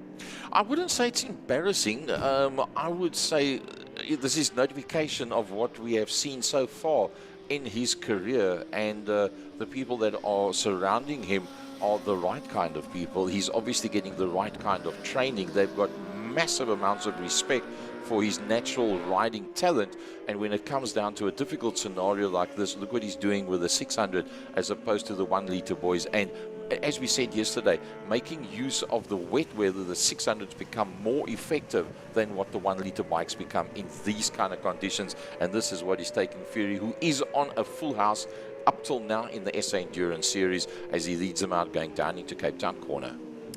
Ora, between round 2 and round 3, did go over to Spain for some training there with Steven Odendaal and some European coaches, and clearly he's learned a lot there and putting it to good use. Behind him, Ryan van Newkirk and Troy Tonkin are in a very tight battle for second position. Only 1 second separating them, and Tristan Pienaar in the lead of the Superbike race has pulled a couple of seconds over Damien Perfecati. So this was expected to see a bit of field spread, but of course the one thing with wet racing and superbikes is that it is not over until the checkered flag falls. Extremely easy to make a mistake and go down in these conditions. If you think that Ora was right, oh, we see the 88 that's standing dead still. That is Damien Perfecati. Problems for Damien Perfecati on his BMW. It looks like it's choked. Yeah, it looks like it's actually choked off on him. Must be an electrical problem there for Damien. That is huge for the championship, because as we came into race 1, Damien was 1 point behind Tristan after yesterday's race 1 results. So Tristan, having a look over the shoulder, he can see he's all on his own. And of course, Tristan's biggest title rival, the reigning champion Adolf Boshoff, is not present. So this is huge. Another yellow flag there coming out of Malmesbury. I'm not sure if that's for Damien Perfecati, because it looked like he went off the track at turn 1. I hope that's Ora Piri's gone down at Malmesbury. Tristan Pienaar comes through. Ora Piri unfortunately has gone down in the lead of the race. Here's the replay, Gary. Let's see how he goes. It's into the double right-hander. Oh! The back end stepped out, and he took some airtime, luckily staying away from the bike, and the yellow flag's coming out. Well, luckily he's quite fine. He looks at the bike and says, I cannot pick this thing up by myself, guys, please help me. And that was the yellow flag that we saw out there, and that turns everything upside down. So that perfect scoring record up until now all of a sudden changes. Tough tough break for Oratile Piri. They're absolutely dominating everyone, 600 or 1,000, and he now hands the race lead to Troy Tonkin. We can see Troy Tonkin on his Yamaha R6 leading the race. So he's got Ryan Futter behind him. Ryan Futter is in the SBK 1000 class, so he's not a competitor of Tonkin's, but Ryan van Newkirk is a second behind. So we can see Tristan Pienaar having a look over his shoulder. This is basically a Sunday ride for him because he's got a 20-second gap out front. Well, it's a dangerous Sunday ride because he's still putting up some decent time. I mean, he's taking 20 seconds out of everybody. Tristan Pienaar using his knowledge of the circuit. But look how he's leaning himself over and keeping the bike as up straight as possible. There's the yellow flags because of Piri in turn number 4. They probably would have moved that bike away already. But obviously, if there's any marshals anywhere nearby. So Tristan Pienaar taking it nice and smooth. He's done the hard yards already. It's now a case of bringing it through to the checkered flag. Tristan Pienaar using all of his local experience. He's a Cape Town boy. He's from Joburg, grew up in Joburg, but moved to Cape Town about 5 years ago. So for the Cape Town guys, for those who don't know, there's only really one track that they can ride in the Western Cape. So whenever Tristan's practicing, he's practicing here at Killarney Raceway. And I can tell you, Tristan, I was watching him out on track yesterday. He knows every nook, cranny, bump of the circuit. So Tristan doing a great job managing the race out front. Troy Tonkin still leads. So another yellow. That's still the yellow for Damien Purificati, I believe, with his bike stoppage a couple of laps ago. That's quite possible because I didn't see anything else out that side. It's not a full course yellow, it's a localized yellow that is out there.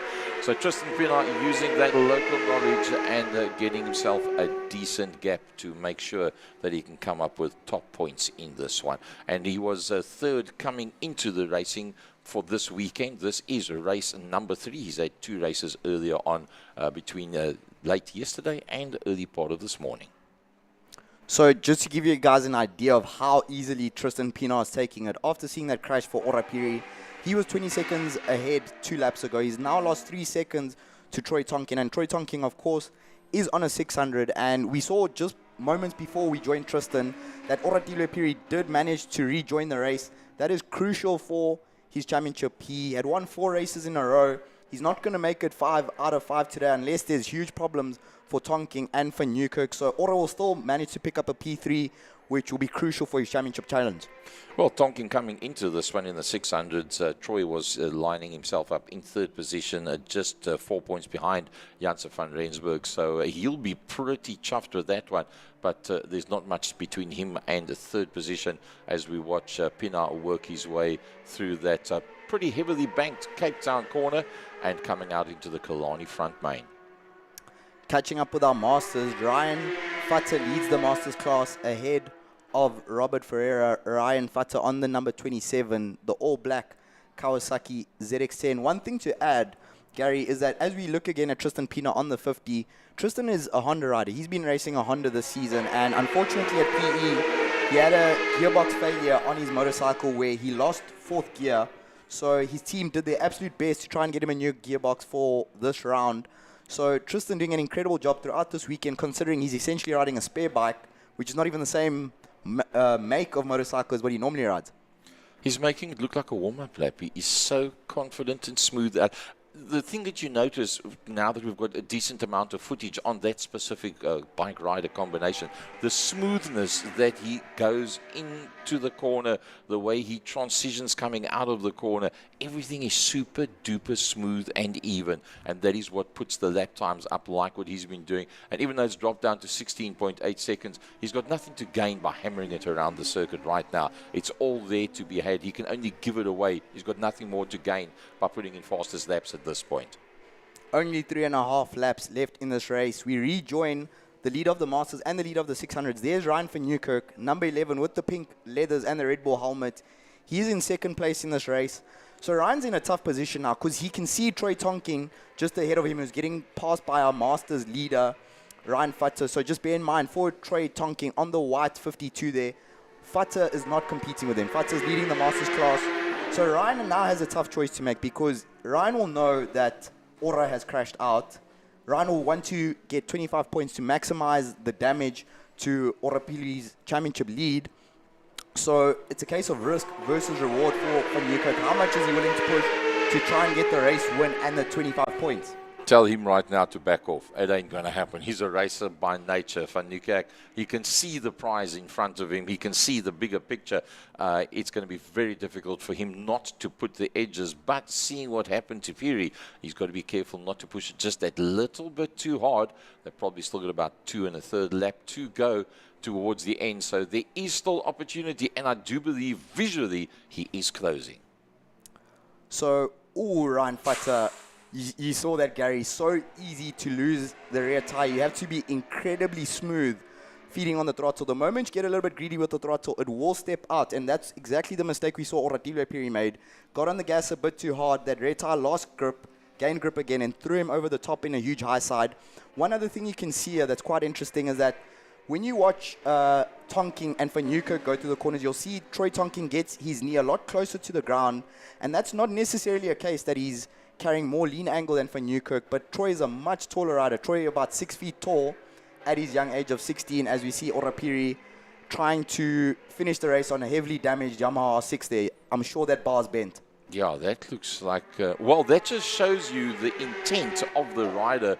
Even though it was dropped, he got the marshals to help him to get the bike up, gets it back up, carries on riding, trying to limit the damage as we watch Tristan Pienaar.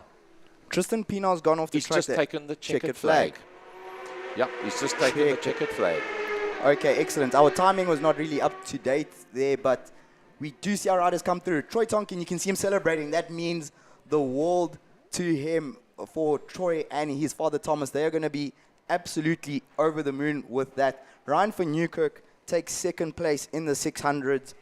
Tristan Pienaar, your race winner, ahead of Nicole Perfecati. Damien Perfecati will still get third place. There goes Tristan to say, hey, bud, what went on with your bike there? But Tristan Pienaar does the double. He is now the championship leader. He will have a healthy points lead now over Damien Perfecati and Adolf Boshoff. So a perfect weekend for Tristan. Well, I tell you what, if you think about it, in these conditions, the best he could have wished for. The best he could have wished for. In the Masters, Ryan Fata came through to take the win ahead of Robert Ferreira. Unfortunately, none of our bot riders opting to go out on track. Those V4s are quite expensive, Gary. I'm not sure if you'd want to ride one out there. But there you have it, ladies and gentlemen.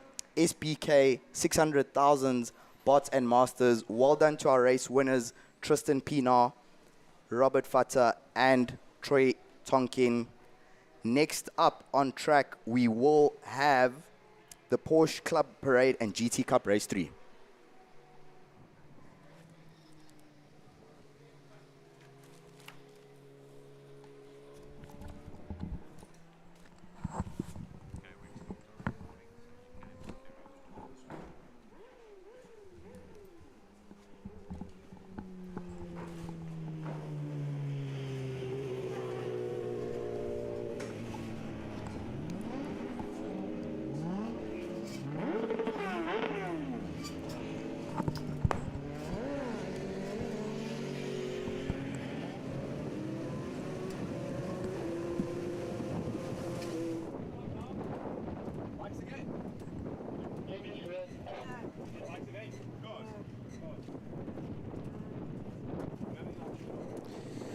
And that's how it stands for the senior SPKs. Pienaar in first place, Ryan Fata in second, Troy Tonking in third place, and Van Niekerk in fourth. Nicole Purificati in fifth place, and Ferreira in sixth. So great stuff from our riders. Difficult conditions as it all bucketed down on them. And I've got to take hats off to Gary Fleming and Tim Kamalu going in, walking us through it. It's honestly great stuff. But we're looking forward to more racing coming up with our endurance. I've got to say, a little bit excited of how this is all going to work out. Rain tires, slick tires, what are you going to go for? Who's going to be able to work their way up to the top? And pit stops becomes a crucial moment as well with these conditions. A little bit excited. Steve, you haven't been able to sit down. You only sit down when you're in the commentary booth. So definitely the mood is building up. The fans are here. Not only did the rain pour in, the fans are pouring in. I haven't seen any sort of quiet moments. There's a lot of foot traffic, and it's great to see the scenes. I'm looking at some of the fans enjoying. I mean, where we're positioned, we get to see a lot of the activities. We see the home straight, and the fans are enjoying seeing some of the action we've had so far. So there still is a chance for you to come down and join us and see the action for yourself. And we thank you, and it's a welcome. If you've just joined us live on our YouTube stream, we really enjoy the engagements as well. So keep it coming. Ask us all the questions you can, and we'll get back to you as soon as we can. We've got Encyclo Stevie over here. We've got Gary Fleming, Themba Khumalo, who just came off the mic as well. And it's been a great experience so far to see some of the action we've had. And up next, we have the GT Cup race to see what they have in store for us with their latest test right now. The latest exam they have to get past is a slightly more soaked Killarney International Raceway.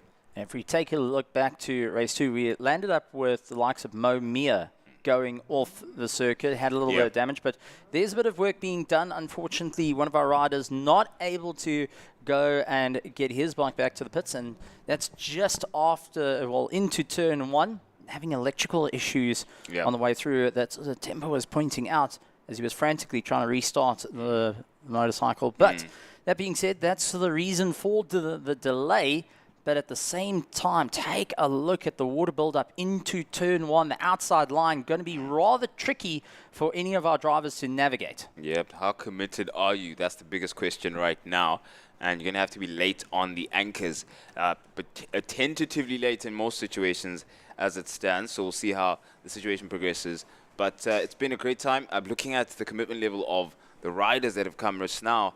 It's Ora Piri. That was a heart and mouth moment. It was thrilling to see him punching so much above his weight when it came to taking first place in the lead there, and then just that one moment at turn 4, things went awry and he got a bit of hang time even, but luckily he came out okay. It's bike some cosmetic damage, at least it seems from a distance, but he came out a-okay despite falling.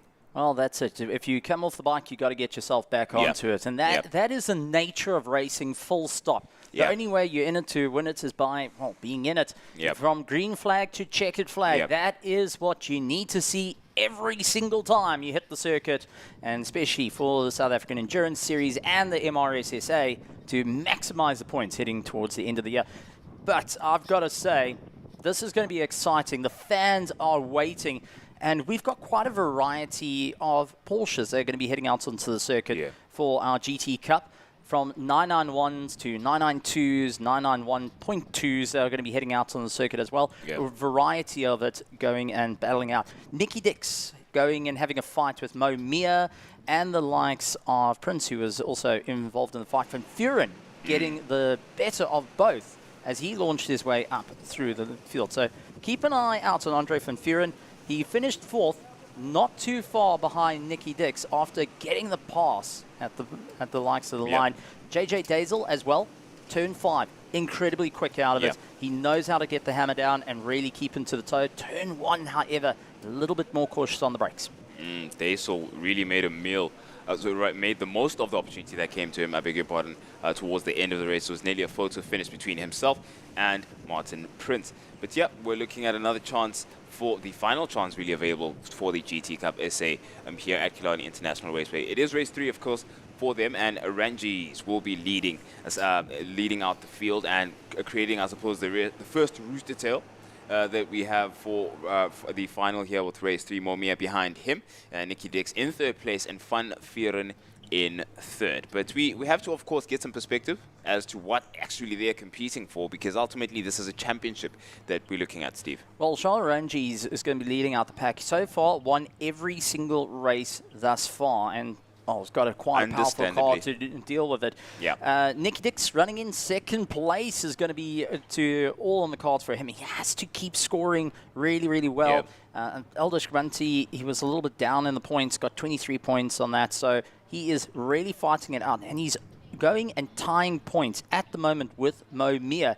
But due to the previous race, he's gone and leapfrogged a little bit. So Mo Mia's got some work to move his way up through the order. Sun Mudley getting the jump on Roy Aubrey in the championship just by participating, being involved. But JJ Dazel has all to play for as well. He's lying 6th in the championship and has a chance staring down at 4th.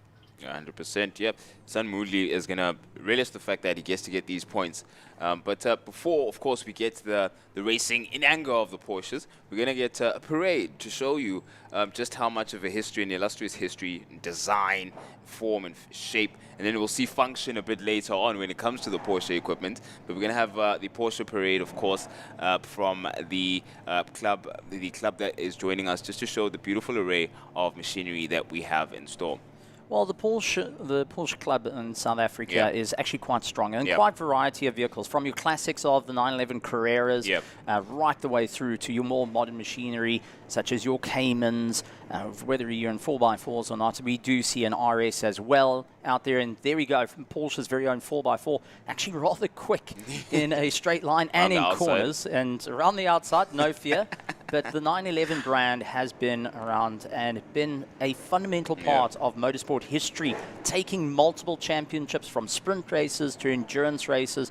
Porsche has always had such an illustrious manufacturer in racing and been the innovators, from having the 956 that was so quick they had to slow it down and eventually getting banned, so they made a 962 and to go and circumvent rules, and once again putting themselves on top. The 917 going and winning out Le Mans with some innovative designs in the bodywork. The 911s being so well built that they just couldn't break. Everyone tried to get them. And everyone also said, well, you can't take a 911 and go rallying with it. Yep. That was proven wrong time and time again. Even currently, the 911s are still used in rally raids and moving around and going up through the likes of the Saudi deserts. Absolutely phenomenal. And to have the Porsche Club showing off the machinery that you can only dream of. I mean, this is just a screensaver of note. And how's this for a full circle moment? It was the first Grand Prix, the first Formula One Grand Prix that we saw here in Killarney. In the circuit has a beautiful history. So basically, the major upgrade that came to the circuit was in a bid for actually host a Formula One Grand Prix. At the time, it was Formula Libre rules, which are open to many formats and different builds of cars. And the first Grand Prix that was hosted, when you see the circuit in this format, was actually won by a Porsche 718, and at the wheel was Sterling Moss. So that is actually a beautiful full circle moment, I think, for the mark, and just to show how far the brand and the circuit have come.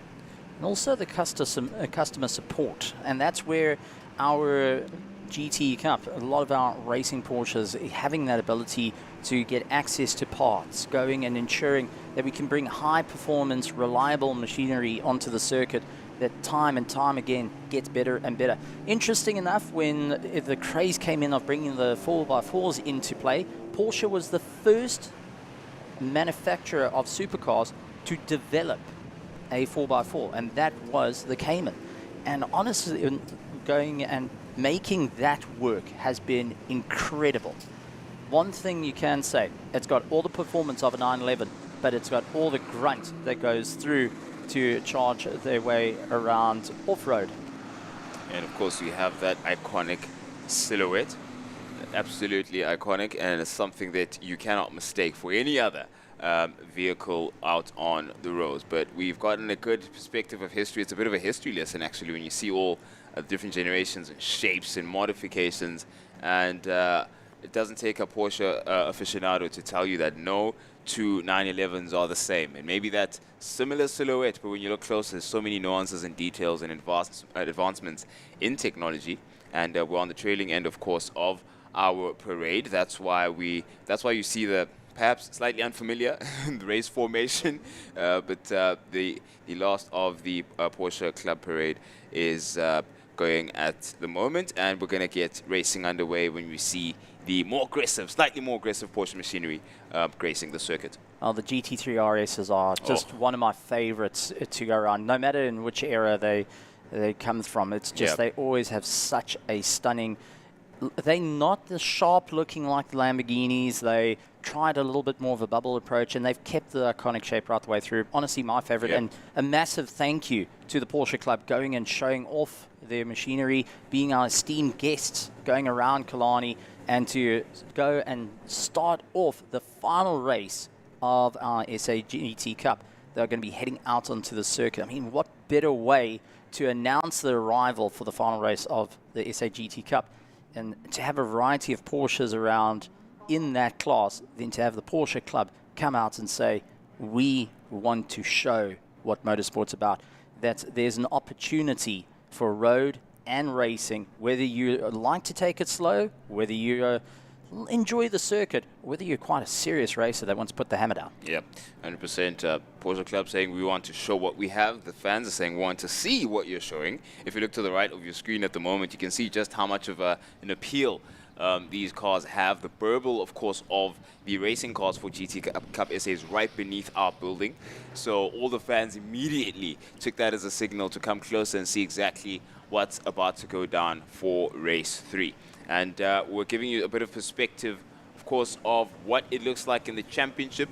And to look at the grid now, starting off, of course, Charles man spearheading the championship and the grid.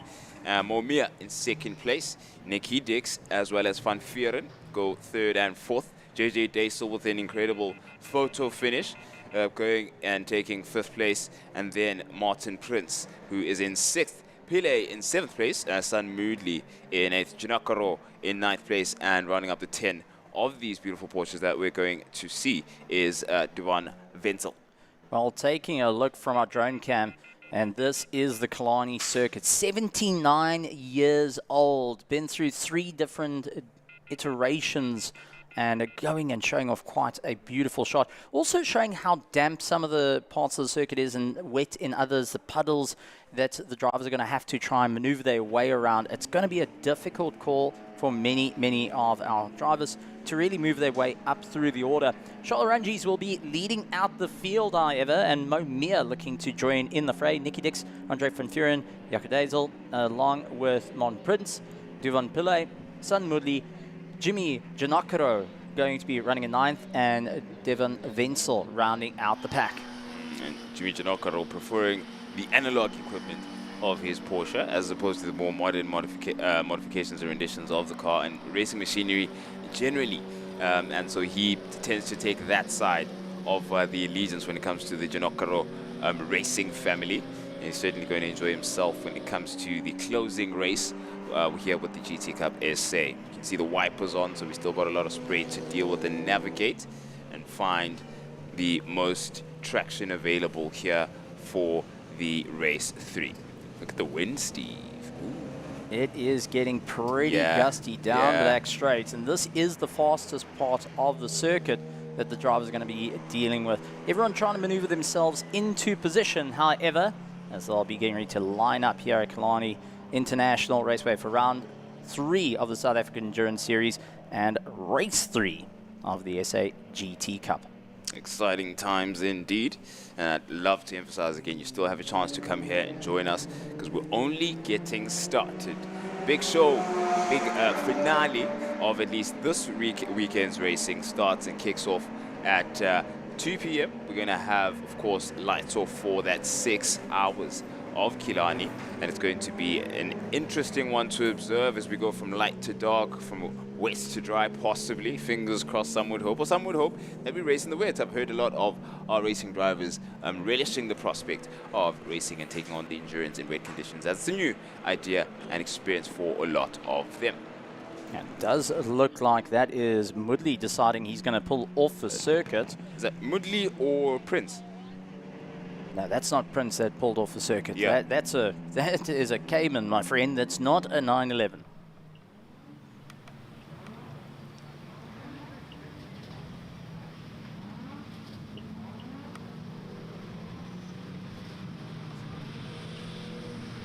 And as Charles Rangi is trying to extract the most temperature he can to, as ever, pull away from this field behind him. We're coming into the closing part of our formation lap. So once again, in the final opportunity for the likes of Momia, Nicky Dix, Van Vieren, and Daisel, all of them to weave as much as they can and get a couple more degrees into their tires.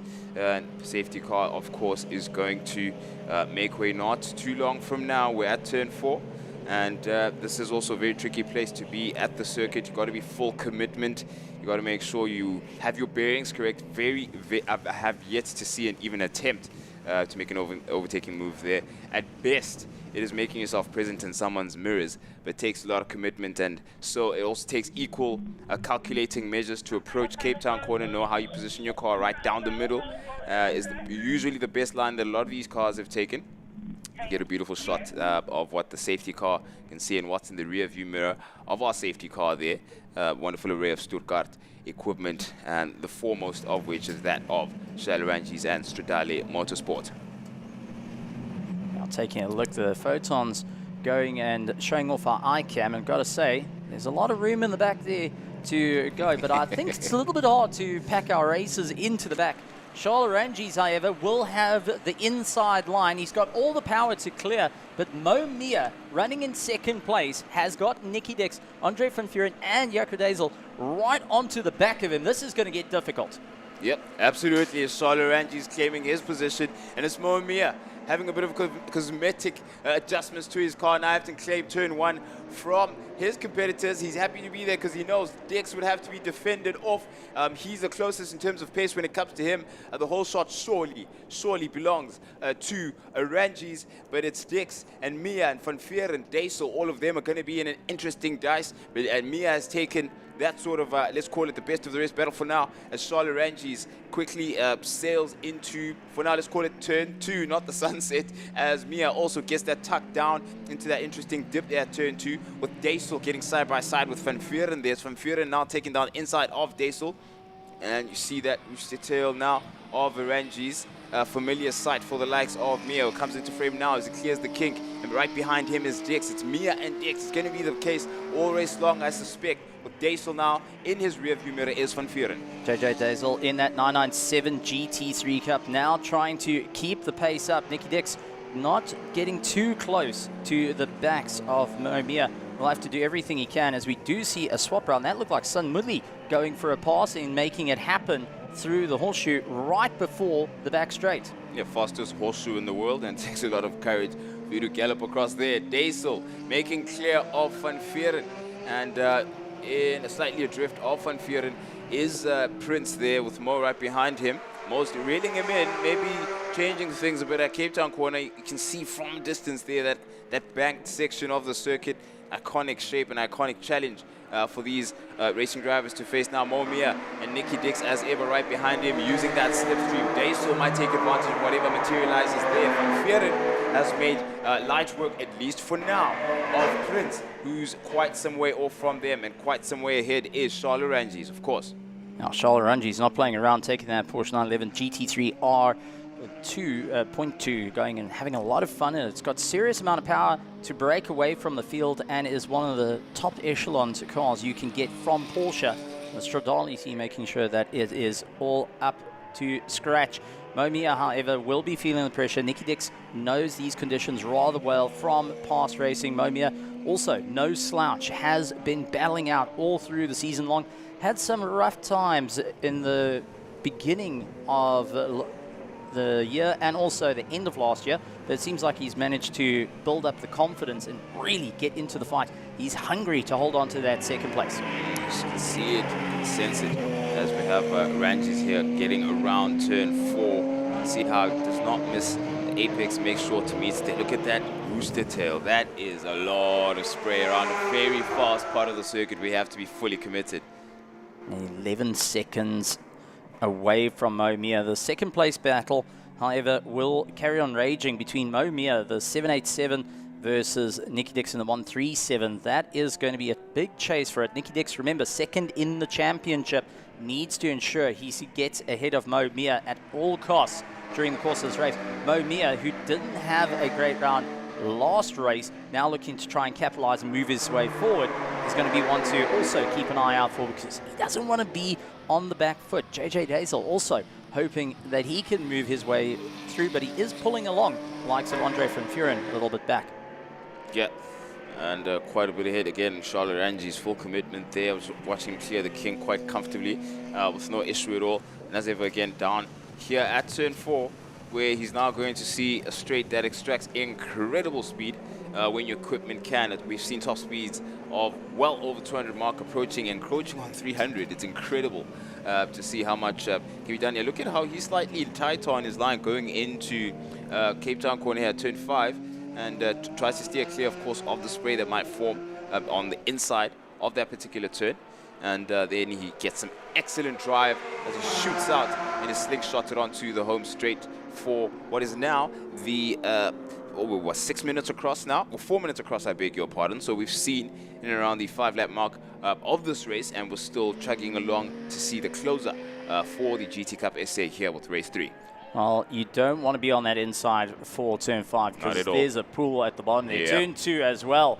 If you go too tight, you'll end up going straight through the puzzles. We've seen how it plays into effect. Takes a little bit wide, just trying to go slightly off the apex and get the power on. Feeding it ever so slowly in through the kink, however, as going to be just a little bit of a slowdown. Generally, you're going flat out for the drivers at the moment, not wanting to go visit the grass. They will take a little bit easy this time around, as we do see that absolute spray coming off, but it also shows the aerodynamics at work from the bottom, the rear diffuser going in, putting in an immense amount of work to ensure he stays and keeps the grip.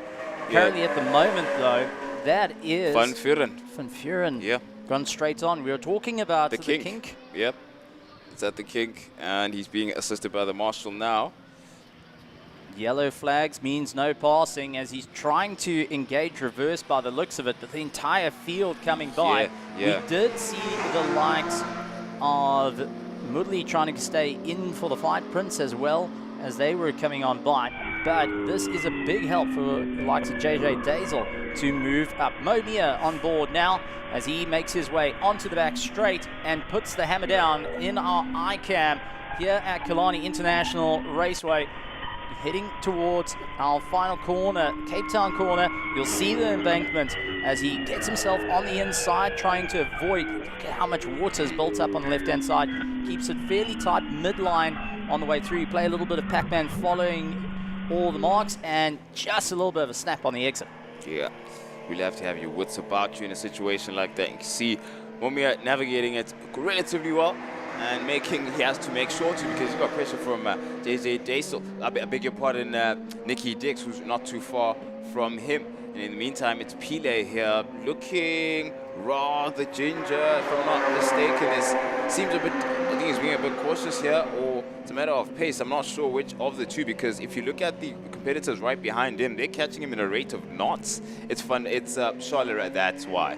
That makes sense. That's a bit makes a bit more sense. It's Charleroi right behind him, was about to display just how dominant he's been so far in the championship, how dominant he is lap by lap, inch by inch, and that's exactly what earns him a 47-second gap out ahead of the previous generations of Porsche behind him. Our camera team will be looking for the likes of second and third, 0.2 of a second between it. So Mo Mia with the 786 and the 137 car are fighting it out for second and third. They've also got JJ Dazel chasing him down. He's 0.8 of a second behind. So really we're going to see a battle there. I know camera team going to be hunting for it as they will be blasting around, but these conditions not making it any easier. Charleroi making his way through, keeping it all together, and lots to play for as the laps tick away here for the SA GT Cup. Yep, that's a full lap. Ahead is Arangis, and I see Van Vuren still, if you saw there at the kink, just after the kink, he's still there. His vehicle is still there, so racing resuming. Clearly then the car's in a place where that wouldn't affect the proceedings entirely. That is Sun Moodley now clearing turn 5 at Cape Town corner, and we've got only a few more laps to go as we have a battle there between second and third, and Mia has been doing so well, 0.5, half a second ahead and on board with Mia as it stands, and he's cleared the kink, and now into 3 he goes. See, doesn't commit too much to getting on the inside. Okay, let's split him out a bit and goes back into the later part of the apex, and now he's going to have to make sure, there we go, that was at turn 2, and now he's got Dix right behind him. They've cleared the kink now. It's Dix. He's so close to Mia. He can literally smell the fumes from his exhaust. He's been clawing away and trying to drag him and get him closer. You can see he's getting closer and closer now. Only a car length in between them Nicky Dix will have to be sure to make his braking markers because it's a bit difficult to navigate when you've got spray right in front of you. Full commitment there at 4. We're going on to turn 5 now after that long straight. So here, under braking, Momia trying to keep it all together. The tape peeling off from the previous contact in the last race. Both Nicky Dix and Momia in the same type of machinery. JJ Hazel and actually an older, but a change of position. Nicky Dix ahead of Momia, and that was under braking into turn 5. Yeah, that was incredible by Nicky Dix. Full commitment there. Usually, I think he's been studying where he could get a position for the lead there ahead of Mo, and he knew exactly where to make the full commitment. 4 laps left of the race, and it's all to play for. JJ Hazel now getting onto the back of Mo Mia, seeing there's an opportunity for him to strike after seeing Nicky Dix has the took the opportunity and went for it. A little bit wide, however, on the exit of turn 1 as he tries to close down the gap. It does look like Nicky Dix more than happy, takes a very tight line into 2, just keeping it all together. Mo Mia battling to keep the car in check. Now it is all JJ Hazel right on the back of him.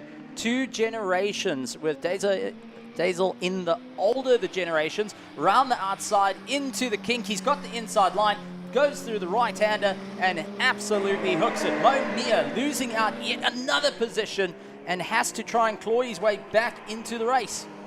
All right, let's see how he's going to manage that, because he's falling away a lot quicker than he was, keeping that lead ahead of Nicky Dix. I wonder what's changed now when it comes to the pace that Mo Mia has shown at the moment. It's not looking too great because he's not down into 4th in that battle between the 3, and Nicky Dix is riding off now. Tight line he takes going into turn 5, and Dix follows suit, most likely wider between the 3. And Dix will try and see now. Let's see what kind of lap time that I beg your pardon. Dazel's been setting 1:31.4 from Dazel, naturally faster than Mo Mia. And we're going to see, of course, the reset of our timing screens not too long from now to get a full picture of just how much pace Mo may be losing to Dazel, and see if he'd be able to recover going into the closing 3 laps of the race.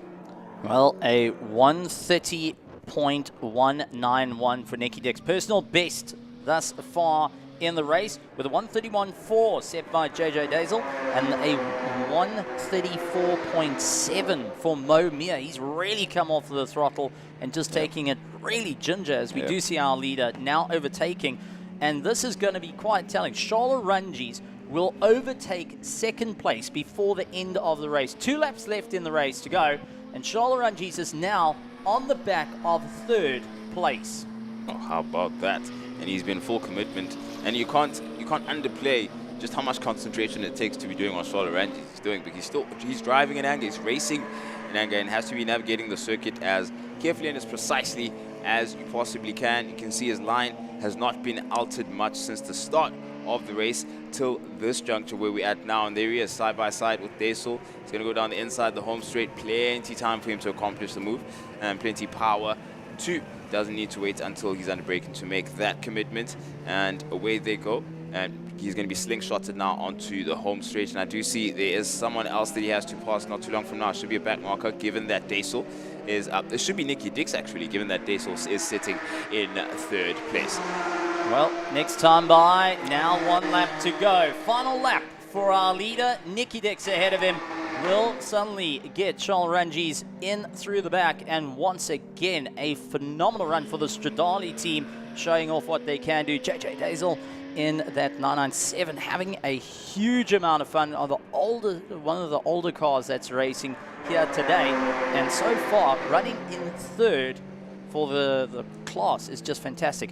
The SA GT Cup is going and putting on a great show, and we're looking forward to seeing more and more returning to the circuit from various generations of Porsche.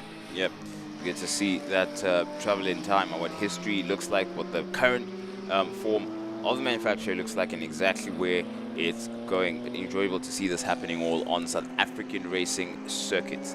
And there is Dazel now. It's looking a lot more lonely for him, as Mia has fallen adrift quite dramatically since he was overtaken by Nicky Dix. I guess it was around that time when Dix made the move on Mia. But what's important now is what Charles Runges is about to collect, and that is a well-earned checkered flag. Over 3 races, it's been a long weekend for each and every one of these competitors, and none have showed dominance and prowess of Studali Motorsport quite so well. It's incredible to see, and that is a checkered flag collected for Shalaranjis. In second place is Nicky Dix, and in third is JJ Daisel, who clawed his way up from the lower rankings to make his way past Momia, who fell away quite dramatically, but managed to salvage a fourth place.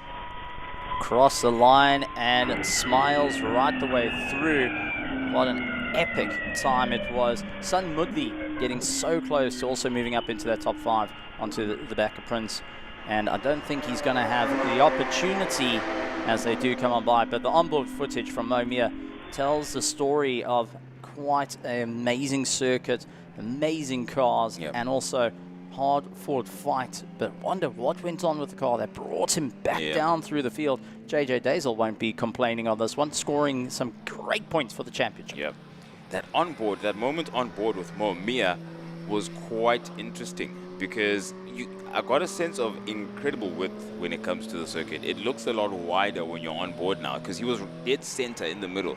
You can see just how much of an option. I think I'd be confused as to where to actually put my car. If you have to choose a racing line, it's like, okay, where exactly? You're saying I'll go out wide. I think that is the case when you're going down into turn 2 because that's where we were. You have to go out wide, but just how wide are you going? Because so much of tarmac to choose from. Well, personally, I'd look for the driest line.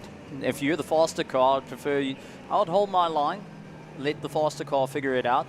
Because I know where the grip is for me, and last thing I want to do is put myself offline and land up losing a huge amount of grip. But absolutely great stuff. Momia has been really pushing the category forward, getting all the cars out, is saying, come on, bring it back to the circuit, have a bit of fun, generating quite a vibe in the pits along with the entire GT Cup category.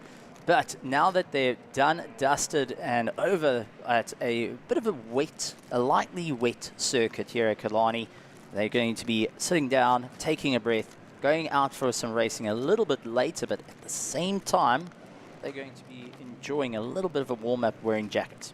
Yeah, I'm sure they appreciate that. It's not only the tires that need a warm-up at the moment, it's everybody. And yeah, we've had an exciting program so far, and this is only just the beginning because we're building up to the big one, the main event, the headline event. Of course, that is the endurance race that we have starting and getting things underway later this afternoon and onwards into the night. We're going to be racing, but it's been incredible so far to see the circuit and just all of its characteristics. We've got an idea of exactly what can and can't be done, where you can bend the rules, and in some instances where you might be able to break them. But either way, it's full commitment from every single competitor we've seen thus far. It tells you that it bodes well for the remainder of the day's racing. Now, 6 hours of Killarney coming up very, very soon, and gotta say, really looking forward to it. We're going to be having our MRSSA Club SBK Open and Unlimited Classics. And that will be going out, and we'll see how it's all going to battle our way through. We also got our pit lane reporters down at the bottom that's going to be chatting likes of Chloe and the likes of Nadine. They'll be giving us all the information down in the pits. Yeah, so much has happened, and I've seen them buzzing about as ever, staying busy, and it's going to be an interesting insight when we get to sit down and understand exactly what's going on.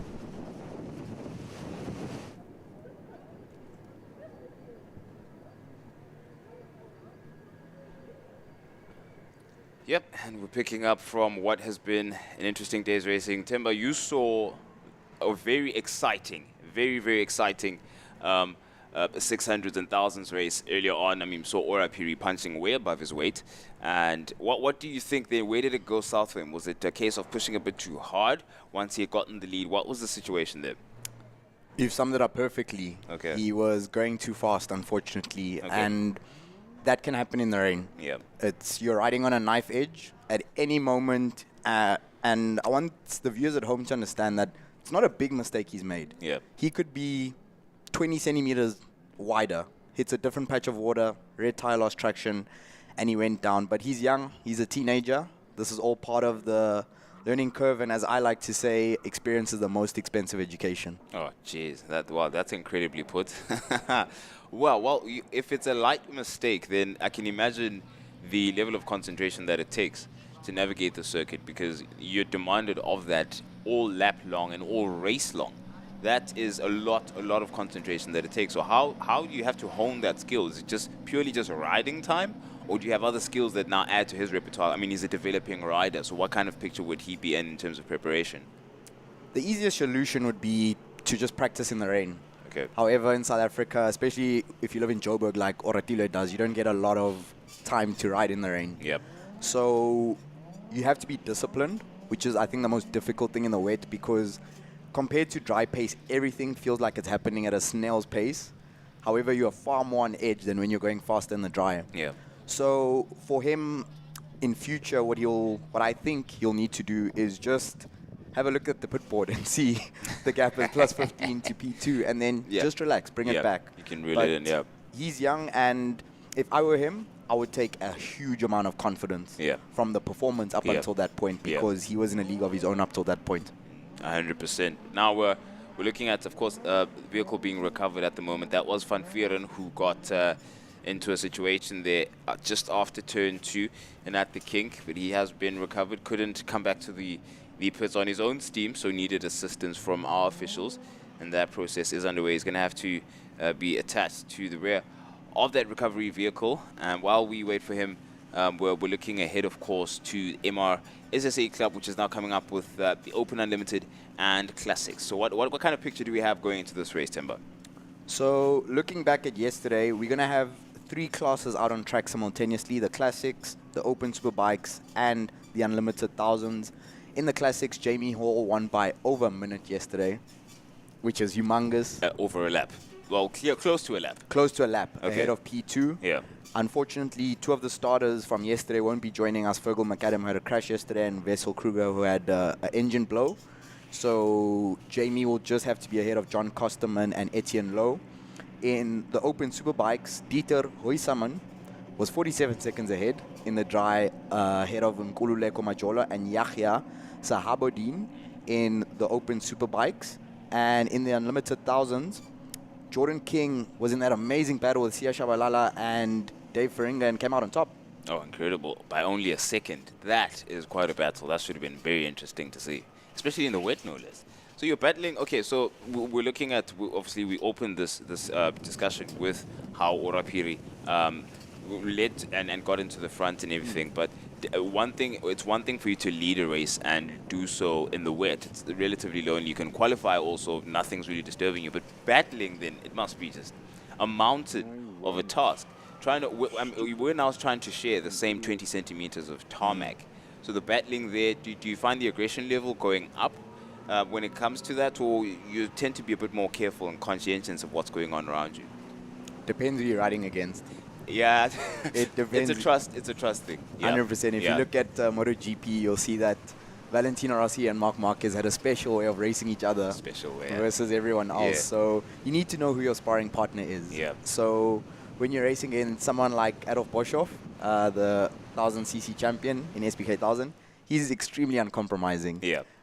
So you know with him, it's going to be a boxing match, and he's not going to give me an inch. Other riders, you'll know, if we go side by side, he's going to give me a bit of room, other guys won't. So you just take it contextually from situation to situation. Okay. In the wet, though, what you also saw with in the 600 race there is that Ora didn't have a reference, because he was the reference. He was the quickest. He's on the lead, yeah. So for Tristan and Damien behind him, it was easy for them to see. So they see, okay, a 600 is pulling away from us, but they are older and they have more experience. So I'm sure, and I actually had a chat with Tristan after the race, and he said, his exact words were, I saw Ora going on the outside of me, and I thought, you don't just do that to me, so I'm going to let you go and see how it works out. Oh, wow. So Tristan made a conscious decision to say, okay, let me hold back a bit. I could go faster, but I don't want to take that risk. Yeah. So you have to play it by ear, and that's what makes the wet so difficult, especially if you don't ride a lot, because there's, I would almost say, infinitely more variables to think about compared to riding in the dry. Yeah, yeah. And you say we have to play it by ear. The sound of things now is that our bikes are getting onto the grid. You can hear the fans very excited by the talents that's about to get things underway. And I'm really looking forward to that battle between Jordan King and Sia Shabalala. We really alluded to how that can be very exciting. A second in between the two, looking at where the race went and it finished. So now, as we start things off and get things underway for the Open Unlimited and Superbikes, Sia Shabalala is going to be leading Jamie Hall, Veringa. And then that is Huisaman, Turnbull, Majola follows in 6th place, Van Nieuwkerk in 7th place, and Parry in 8th. Jordan King in 9th, and Lowe in 10th place. In warm-up this morning, Shia Shabalala was 4 seconds quicker Yeah. than, 7 seconds quicker than his nearest competitor in class, Yes. Dave Veringa. So Yeah. if Sia can replicate the warm-up performance, Yeah. he's the favorite for victory in Unlimited Yeah. Thousands. Jamie Hall, as we spoke about, is the Yeah. favorite in Classics. And I think the Open Superbikes is going to be a bit closer. However, one thing to take note of is that the track conditions have been constantly changing. Yeah, they have evolved, yes. And since the rain has gone down, you can see the track's getting a lot dry, which I think will help the riders. Yeah, and that was, of course, the times I was reading out there in the running order was the warm-up order. And, yeah, the evolution, how the riders are now answering the evolution of the circuit is coming to the fore now. And I'm trying to get a sense of who else. I see Jordan King, I mean, that 9th, I suppose, maybe, obviously, that's quite a way off when it comes to warm-up. The difference now between then and now, if I look at the times that he was setting, he was at 1:46.8, so actually quite consistent. A couple of tenths in terms of difference. If we look at, okay, see how they're side by side, and we have race getting ready, and Sia has got a lot of fans. I can hear the fans from the building that we're at. But if I look at, there's quite a disparity here. So we've got Sia, of course, the pace setter in the morning. And you can see he's getting ready to set that same example. That's the consistency we've seen. So it's no surprise that he then is in that battle with Jordan King going into this race. Veringa was second in that Unlimited 1,000 running in the morning, and Jordan King was on the trailing end. And we've got the formation underway. There is Sia Shabalala in frame, as you see. He's going to be the man to watch, and it's an exciting prospect, an exciting talent. Decent qualifying for him yesterday as well. And you could hear he was going to take a calculating approach when it came to things. Did I see a bit of a twitch there with Sia? Jeez. Sia testing the limits already on the warm-up lap. He's trying to get an understanding of how much grip exactly is out there and how much he can push. I think Sia's strategy in this race is going to be to establish a lead early and manage it till the end. Similar like we saw from Pina earlier today. Yeah. One other thing to look out for is how the track conditions are going to evolve through the race. Jordan King, who I spoke to earlier this morning, and said this is his first time ever racing in the wet in his life. Sia is his first time ever riding in the wet on 1,000. The last time he did it was on a 300, which is night and day difference, and that's putting it lightly, honestly. So our riders are learning, literally corner by corner, lap by lap. So expect anything in this race because nothing is easy to predict at this moment. Completely new information for all of them. We're going to appreciate their learning curve. We're going to appreciate how they show us the way they're learning things. Yeah. So it's going to be an interesting thing altogether to enjoy. But we're looking at the closing stage of the formation lap, and we're going to get things underway not too long from now. See. On screen, you can see Martin Parry on the 60 coming through on the white helmet. He is going to be competing in the Open Superbike class. Johan Leroux and Sia Shabalala, who are flying on the warm-up lap, have got to the grid quite early. Now, you can see Sia there on the blue Into Africa Racing Yamaha. He's going to have a bit of a wait there, Prince, for the other guys to complete their formation lap, and that's not ideal for him because, as we speak, temperature is dropping out of those tires. Yeah. So being, it paid, I guess, I hope whatever temperature he managed to get into those tires, with that aggressive trying to find the limit is going to pay off for him.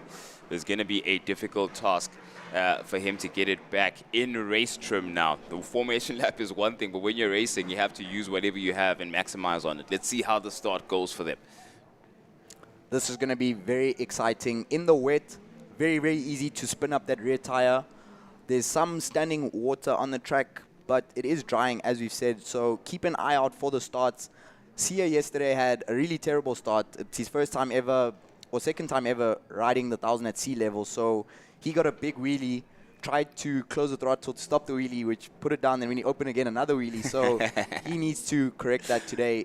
We are under starters orders, waiting for that red light to go on. The 5-second board is up. Who's going to get the whole shot into turn one? Jordan King starts from pole ahead of Shabalala and Veringa.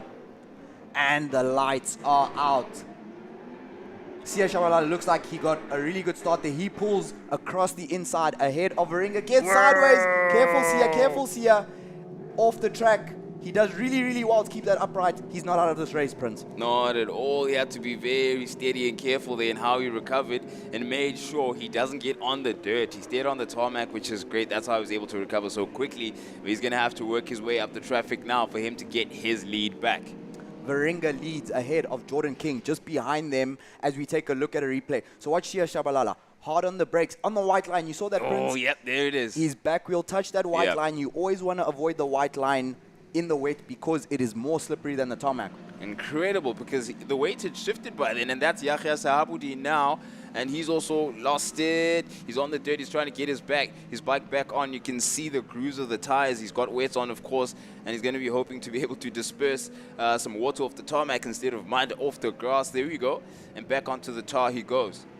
Yahya rejoins from turn 2. Very, very easy mistake to make. Speaking to the riders this morning, I asked after the SPK race 2 which parts of the track were most difficult, and Rob Ferreira said to me turn 2, turn 5 were really, really difficult. So tough break for Yahya. His first time racing at Killarney. I believe his first time racing in the wet as well. Yeah. So another learning experience for another one of our riders. Yeah, it's not a thing that is easy to accomplish at all, and you're constantly out of your comfort zone, and every racing reference that you've ever had is going to have to come to the fore immediately because it's the difficult task to accomplish. There is Yahya now clearing turn 4, which is a high commitment part of the circuit. He's going to have a long straight ahead of him before he makes his way on to Cape Town corner. Back with our lead groups. There's Mo Esop on screen, just ahead of Martin Parent. Back with the race leader. Look at Saes Shabalala in 3rd place, already on the back of Jamie Hall. So Saes Shabalala is behind Jamie Hall. That is not one of his competitors in class. So we're going to have, it seems, head-to-head battle for second because David Varinga is actually ahead of Jordan King. But Saes Shabalala, after running off the track, off the start, immediately back into P3. He's got pace, and he is far from out of contention for victory. Wow, Shabalala, that is incredible pace to have found. Incredible aggression there. And let's see, it looks reminiscent of an Orapiri situation where he's using all the pace he has and is relatively more aggressive than the riders around him in a situation like this. Prince, I think Superbike racing in the wet is a bit of a case of the tortoise and the hare sometimes. Yeah. You don't always need to be the fastest guy to come out on top. We saw that from Troy Tonking. He was patient and he let the race come to him. As we rejoin our race leader, Dave Varinga takes a look over the shoulder. He is thinking about managing this race. He's on one of the brand new 2024 BMW S1000 RRs. It looks like Sia might be through there on Jordan King. Look how close to the wall. He is. Saes Shabalala on a mission. He wants to redeem that bad start. Prince, do you think he can get back to that back wheel of Varinga? I think he's learned from his mistakes. Look how much he stayed away from the white line for one. He's definitely going to have learned and knows where the limits are. He can actually do it. Looking at the pace that he's established so far, it's only been a couple of laps and he's already back into second. A 129.6 is the lap that he just put down. Varinga's in the 131s.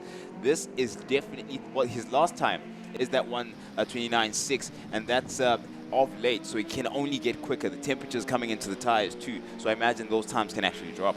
Saes Shabalala, the fastest rider on the track by at least 2 seconds. Prince, the rain is intensifying.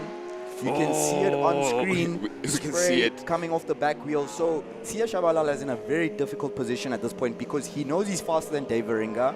He can see the gap is closing, but he can't push too much. They need to learn from the mistakes we saw in the SPK and 600. And he's got to be patient. 6 laps to go. He's got time. Look at the trees blowing in the wind. The timing of the Sia must be like, why now? It's exactly when he would want to push, but now he has to hold back and be incredibly conservative as compared to how he started the race. This is full-on rain coming down now. It's not just a mere drizzle, and it's going to transform the way that he has to ride. And we're looking now at the opens. We've got, that is Hoysaman in the lead ahead of Turnbull, Majola in 3rd, and Perry is in 4th in the class, and Sahabudin, of course, had that little opsy at turn 2 in 5th place. But as for the time difference between Hoysaman as well as Turnbull, a 0.6 gap this was not the only battle we're looking at there with Sia Varinga as well as Jordan King. Is an incredibly close fight happening right now between Oysamin as well as Turnbull, and that is one to watch between now and the end of the race. Keep an eye on that timing tower on the left. As you see, Turnbull has just made his way through on Oysamin. So Clive Turnbull, his first time racing at Killarney, into the race lead of the Open Superbikes. Jamie Hall is 20 seconds a lap faster than John Costerman, so he is on his way to victory. He might even be able to crash and still finish in P1, but the race is getting heavier and heavier, and you can see Shabalala is experiencing a pace drop due to the heavier rain. Yeah, and it's coming at an angle. It is properly bucketing. We can hear it on the roofs of the commentary building that we're in, and you can only imagine what it feels. Oh, see us falling back. Shabalala's gone down. Oh, Look no. there at Malmesbury. He was there behind Dave Varinga. He has not appeared in picture, so the intensifying rain has unfortunately caught out Sia Shabalala. Fastest rider on track, fastest lap of this race so far. Tough break for the number 19. Oh, no, how quickly things change.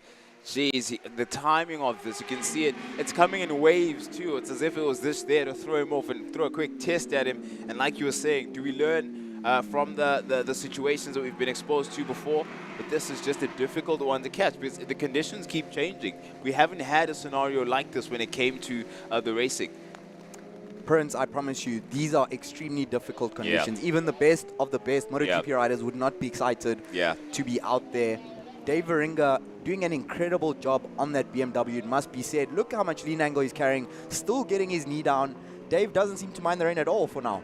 Yeah, and he has to be very deliberate, I'd imagine. And you were explaining to me how much concentration it takes and how much you have to make sure you have your eye on exactly where you're going to place that wheel. Because one set of your rubber, one part of your rubber on the wrong part of tarmac is going to make you pay a hefty price. And at the moment, Sia Shabalala is learning that, having dropped down in the running order just after turn 4.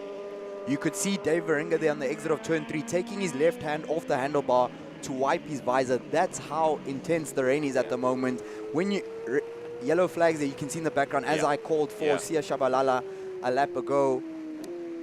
Dave doing, look how comfortable he is, Prince. And can you see how he's opening his knee there? Yeah. That is essential. So in the rain, you want to keep the bike upright to use less lean angle. And the way you do that is by hanging your body off the bike, trying to get that knee down early to get a reference point for how much lean angle you have. And Dave using excellent technique out front. Jordan King still in second place. Jordan King is currently lapping in the 32s on the number 110. Varinga lapping in the 130s. Johan Leroux, ZX10 Cup rider, the oldest rider racing today in all of our MRSSA classes. Johan is 70 years old, I think. So Johan clearly has a high capacity for stress even at his old age. That is incredible. I was going to say, I mean, the Killarney Grand Prix circuit was 79 years old. So Johan was eight or so years old already. But the circuit is 8 years old. That is incredible. That is incredible. I was going to say the circuit is one of the best looking 78, 79-year-olds that I've ever seen. But now, an equally more impressive 70-year-old just appeared onto the scene, and that is Johan. Incredible stuff. A lot of courage it takes to be out there. So I'm going to have a chat with him and hear what's going on. Incredible, incredible. Just behind him is Mo Esopa. Look over the shoulder for Dave Varinga. He finds himself in the Tristan Pienaar position with a huge gap out front to manage, which is far more difficult than it looks. Yeah, I can imagine. And again, it's pouring now. The sound, we can hear, we can tell by the sound just how intense it is. Of course, you can see, but in terms of the audio of this, you can hear when it's actually increased and how much is pouring down as we bear down on the towards the end of the race. And Varinga, as ever, showing that technique that you described, Temba. He's so consistent because he has to repeat the exact same lap after lap after lap until the fall of the checkered flag. David Varinga crossing the line one more time. He's got 2 laps to go. And in this position, David's got a 13-second lead. He can now knock the pace back a second or 2 a lap and cruise home. But for some riders, they prefer being on the limit because they feel they're more focused. They're more in the zone. The moment they relax, they feel it's easier to make a mistake. And Dave Varinga, last time round, lapping in the 33s, which is 2.6 seconds slower than his quickest lap. So you can see he's not knocked off the pace that much. Jordan King is lapping in the 36s, where his best lap was a 32. So he has lost double the time relative to his best lap compared to Dave. And look, Dave's still getting the knee down. He seems to be having a blast out there.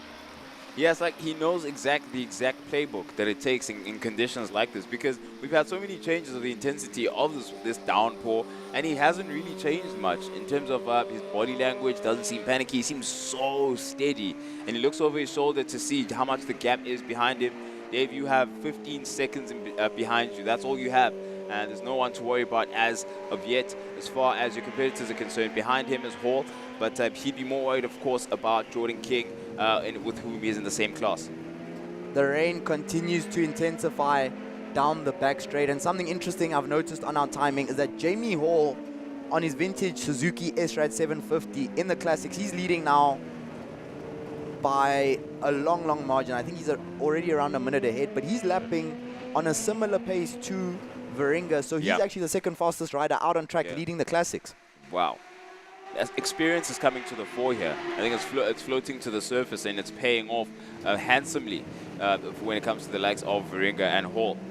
There is Hall on screen on the 65 on the S-Rad 750 Suzuki. He's just made his way through on Jordan King. About 35-year gap in terms of age between those motorcycles, and probably around the same in terms of age of the riders. Jordan King in his early 20s. There goes Jordan up the inside. This is unnecessary from Jordan because Jamie Hall's not in his class. Jamie Hall cuts back on the inside. What do you think of this, Prince? Oh, battle in these conditions in the dying moments of the race? I think yes. This is exactly what we came here for. Of course, not a class, not a pound-for-pound battle, but definitely interesting to see. Jordan King takes that place back down. Inside at 2, went on the outside, knowing the outside returned to the inside going into 2. And I guess that's why he chose that line. Jordan King and Jamie Hall battling it out for bragging rights. I think Jordan doesn't want to get beaten by a bike that's older than him, and a big slide on the rear tire. Jordan needs to be careful because the rain is still intensifying. You can see the amount of standing water is increasing on the track, and so easy to do. The traction control definitely helped him out there. Yeah, Hall's going to be watching that and saying, maybe should I keep pressurizing him and seeing what happens, because that could come to him. The race would come to him in that scenario. Doesn't necessarily have to push too hard. Like as you were saying, you can't just bide your time and watch what happens with the guy in front of you. Jordan King in second place. Dave Varinga, as we are on our final lap, should be coming through shortly to take the checkered flag in P1. What a ride it has been from David, but honestly, what a ride it's been from all our riders, because keeping a motorcycle upright at speed up to 250 kilometers an hour in the wet is a task for only the brave and the skilled and the talented. Oh, absolutely. And we've seen that exact description as the checkered flag falls for David Varinga, taking first place ahead of Jordan King, as well as Jamie Hall in third place. Turnbull takes fourth, and wow, what an impressive feat by each and every one of these riders. You saw the commitment all the way to the end, a race forming towards the end there between King and Hall. Jordan King celebrating there, and if you're wondering why he's celebrating second place, is because that is first overall for him. Jordan, of course, winner in race 1 yesterday, second place, so he will take 45 points, which is only 5 short of the maximum possible haul of 50. You can see him tapping his Yamaha R1, and an incredible effort, honestly, from Jordan. His first time ever in his life racing in the rain, and probably the worst conditions to learn to ride in the rain. Wow, that is impressive. I didn't realize this was his first time in the rain, and he was still aggressive. He was still racing. Only one, we literally just saw one mistake, and it was at this part of the circuit at the kink. That was the one minor which he corrected very quickly, and a witness to that would have been Hall right behind him. But he rode incredibly well, and very controlled race for him, going into his first wet and an overall first place. But for the opens, we saw Turnbull. Of course, there was I think there was a battle. There was a quite close battle here between Turnbull as well as, was it Haysaman at some point, 0.6 of a second between them. But towards the end, things sort of switched up with Turnbull now taking the win. Majola in that class in second, and Haysaman falling behind, taking third place. Problems for Dieter Huyseman towards the end of that race. His pace drastically fell off a cliff. His best lap was a 140.3, and he was lapping in the 44.6s. Nkululeko Majola managed to pass him in the dying stages of that race to come through in second place, the rider on the number 2. So there we have it. That is unfortunately my feeling, the end of the Superbike racing for the day. Congratulations to Jamie Hall for winning the Classics, Clive Turnbull for coming through to take a 10-second win in Open Superbikes race number 2, and of course Dave Varinga winning by 18 seconds, using all of that experience and all of the power of that incredible BMW S1000RR as the rain continues to intensify. Oh, jeez. So, question, Timber, would you rather be here in commentary or out there riding? We discussed this morning, Prince, and you know where I'd rather be. I'm very comfortable right now sitting next to you. I thought the racing action would entice you to change your decision, but just sticking to your guns. I'm good, man. I'm warm right now. I'm dry.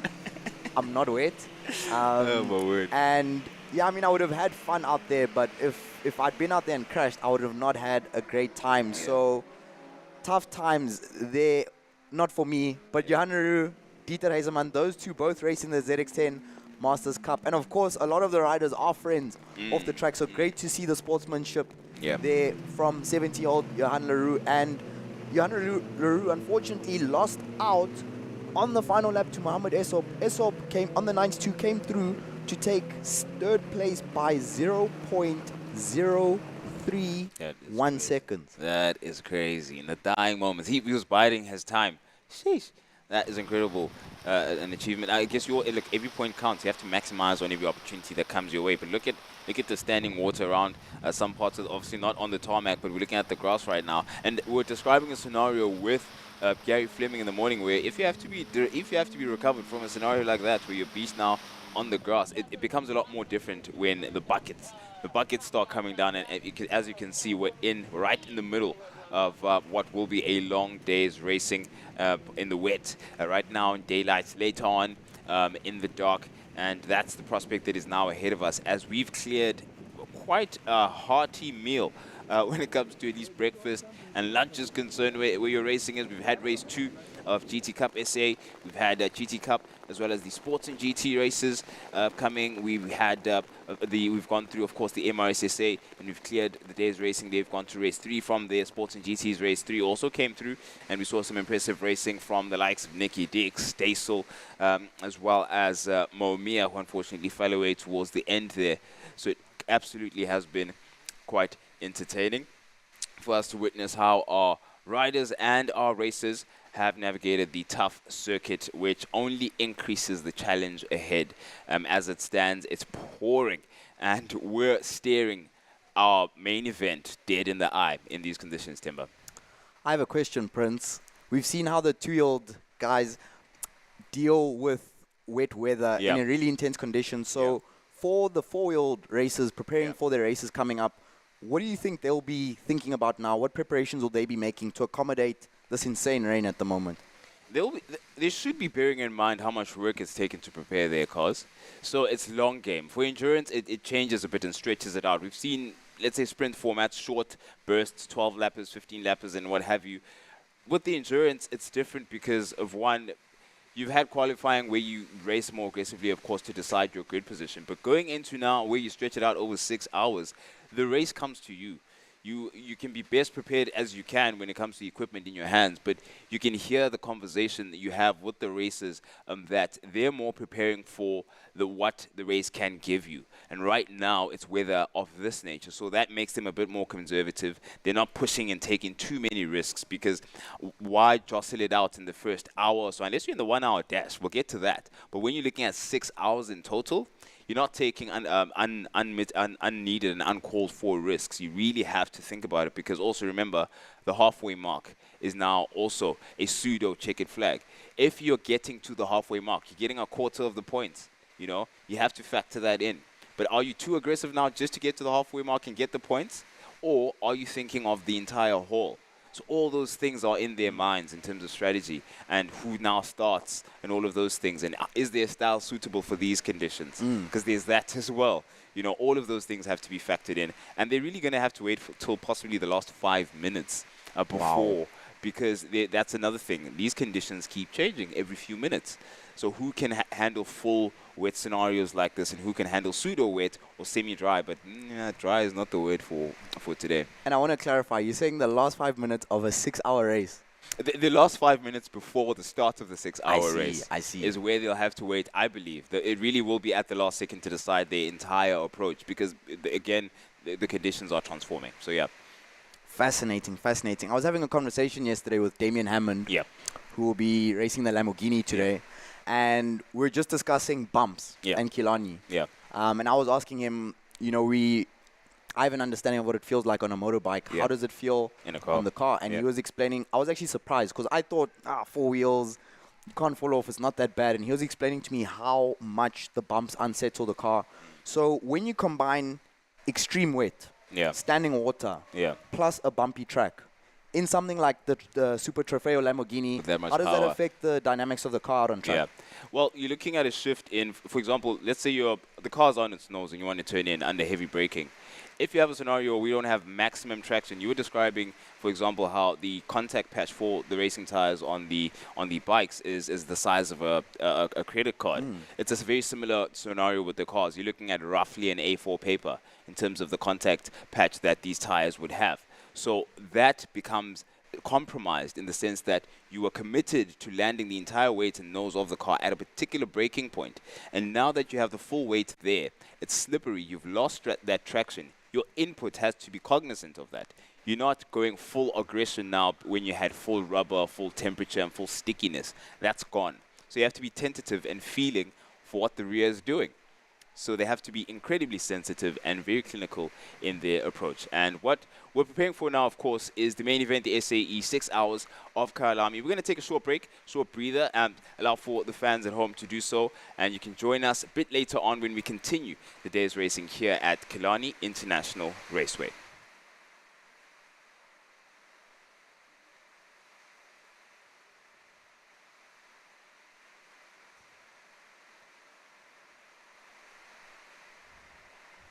Sick, bro.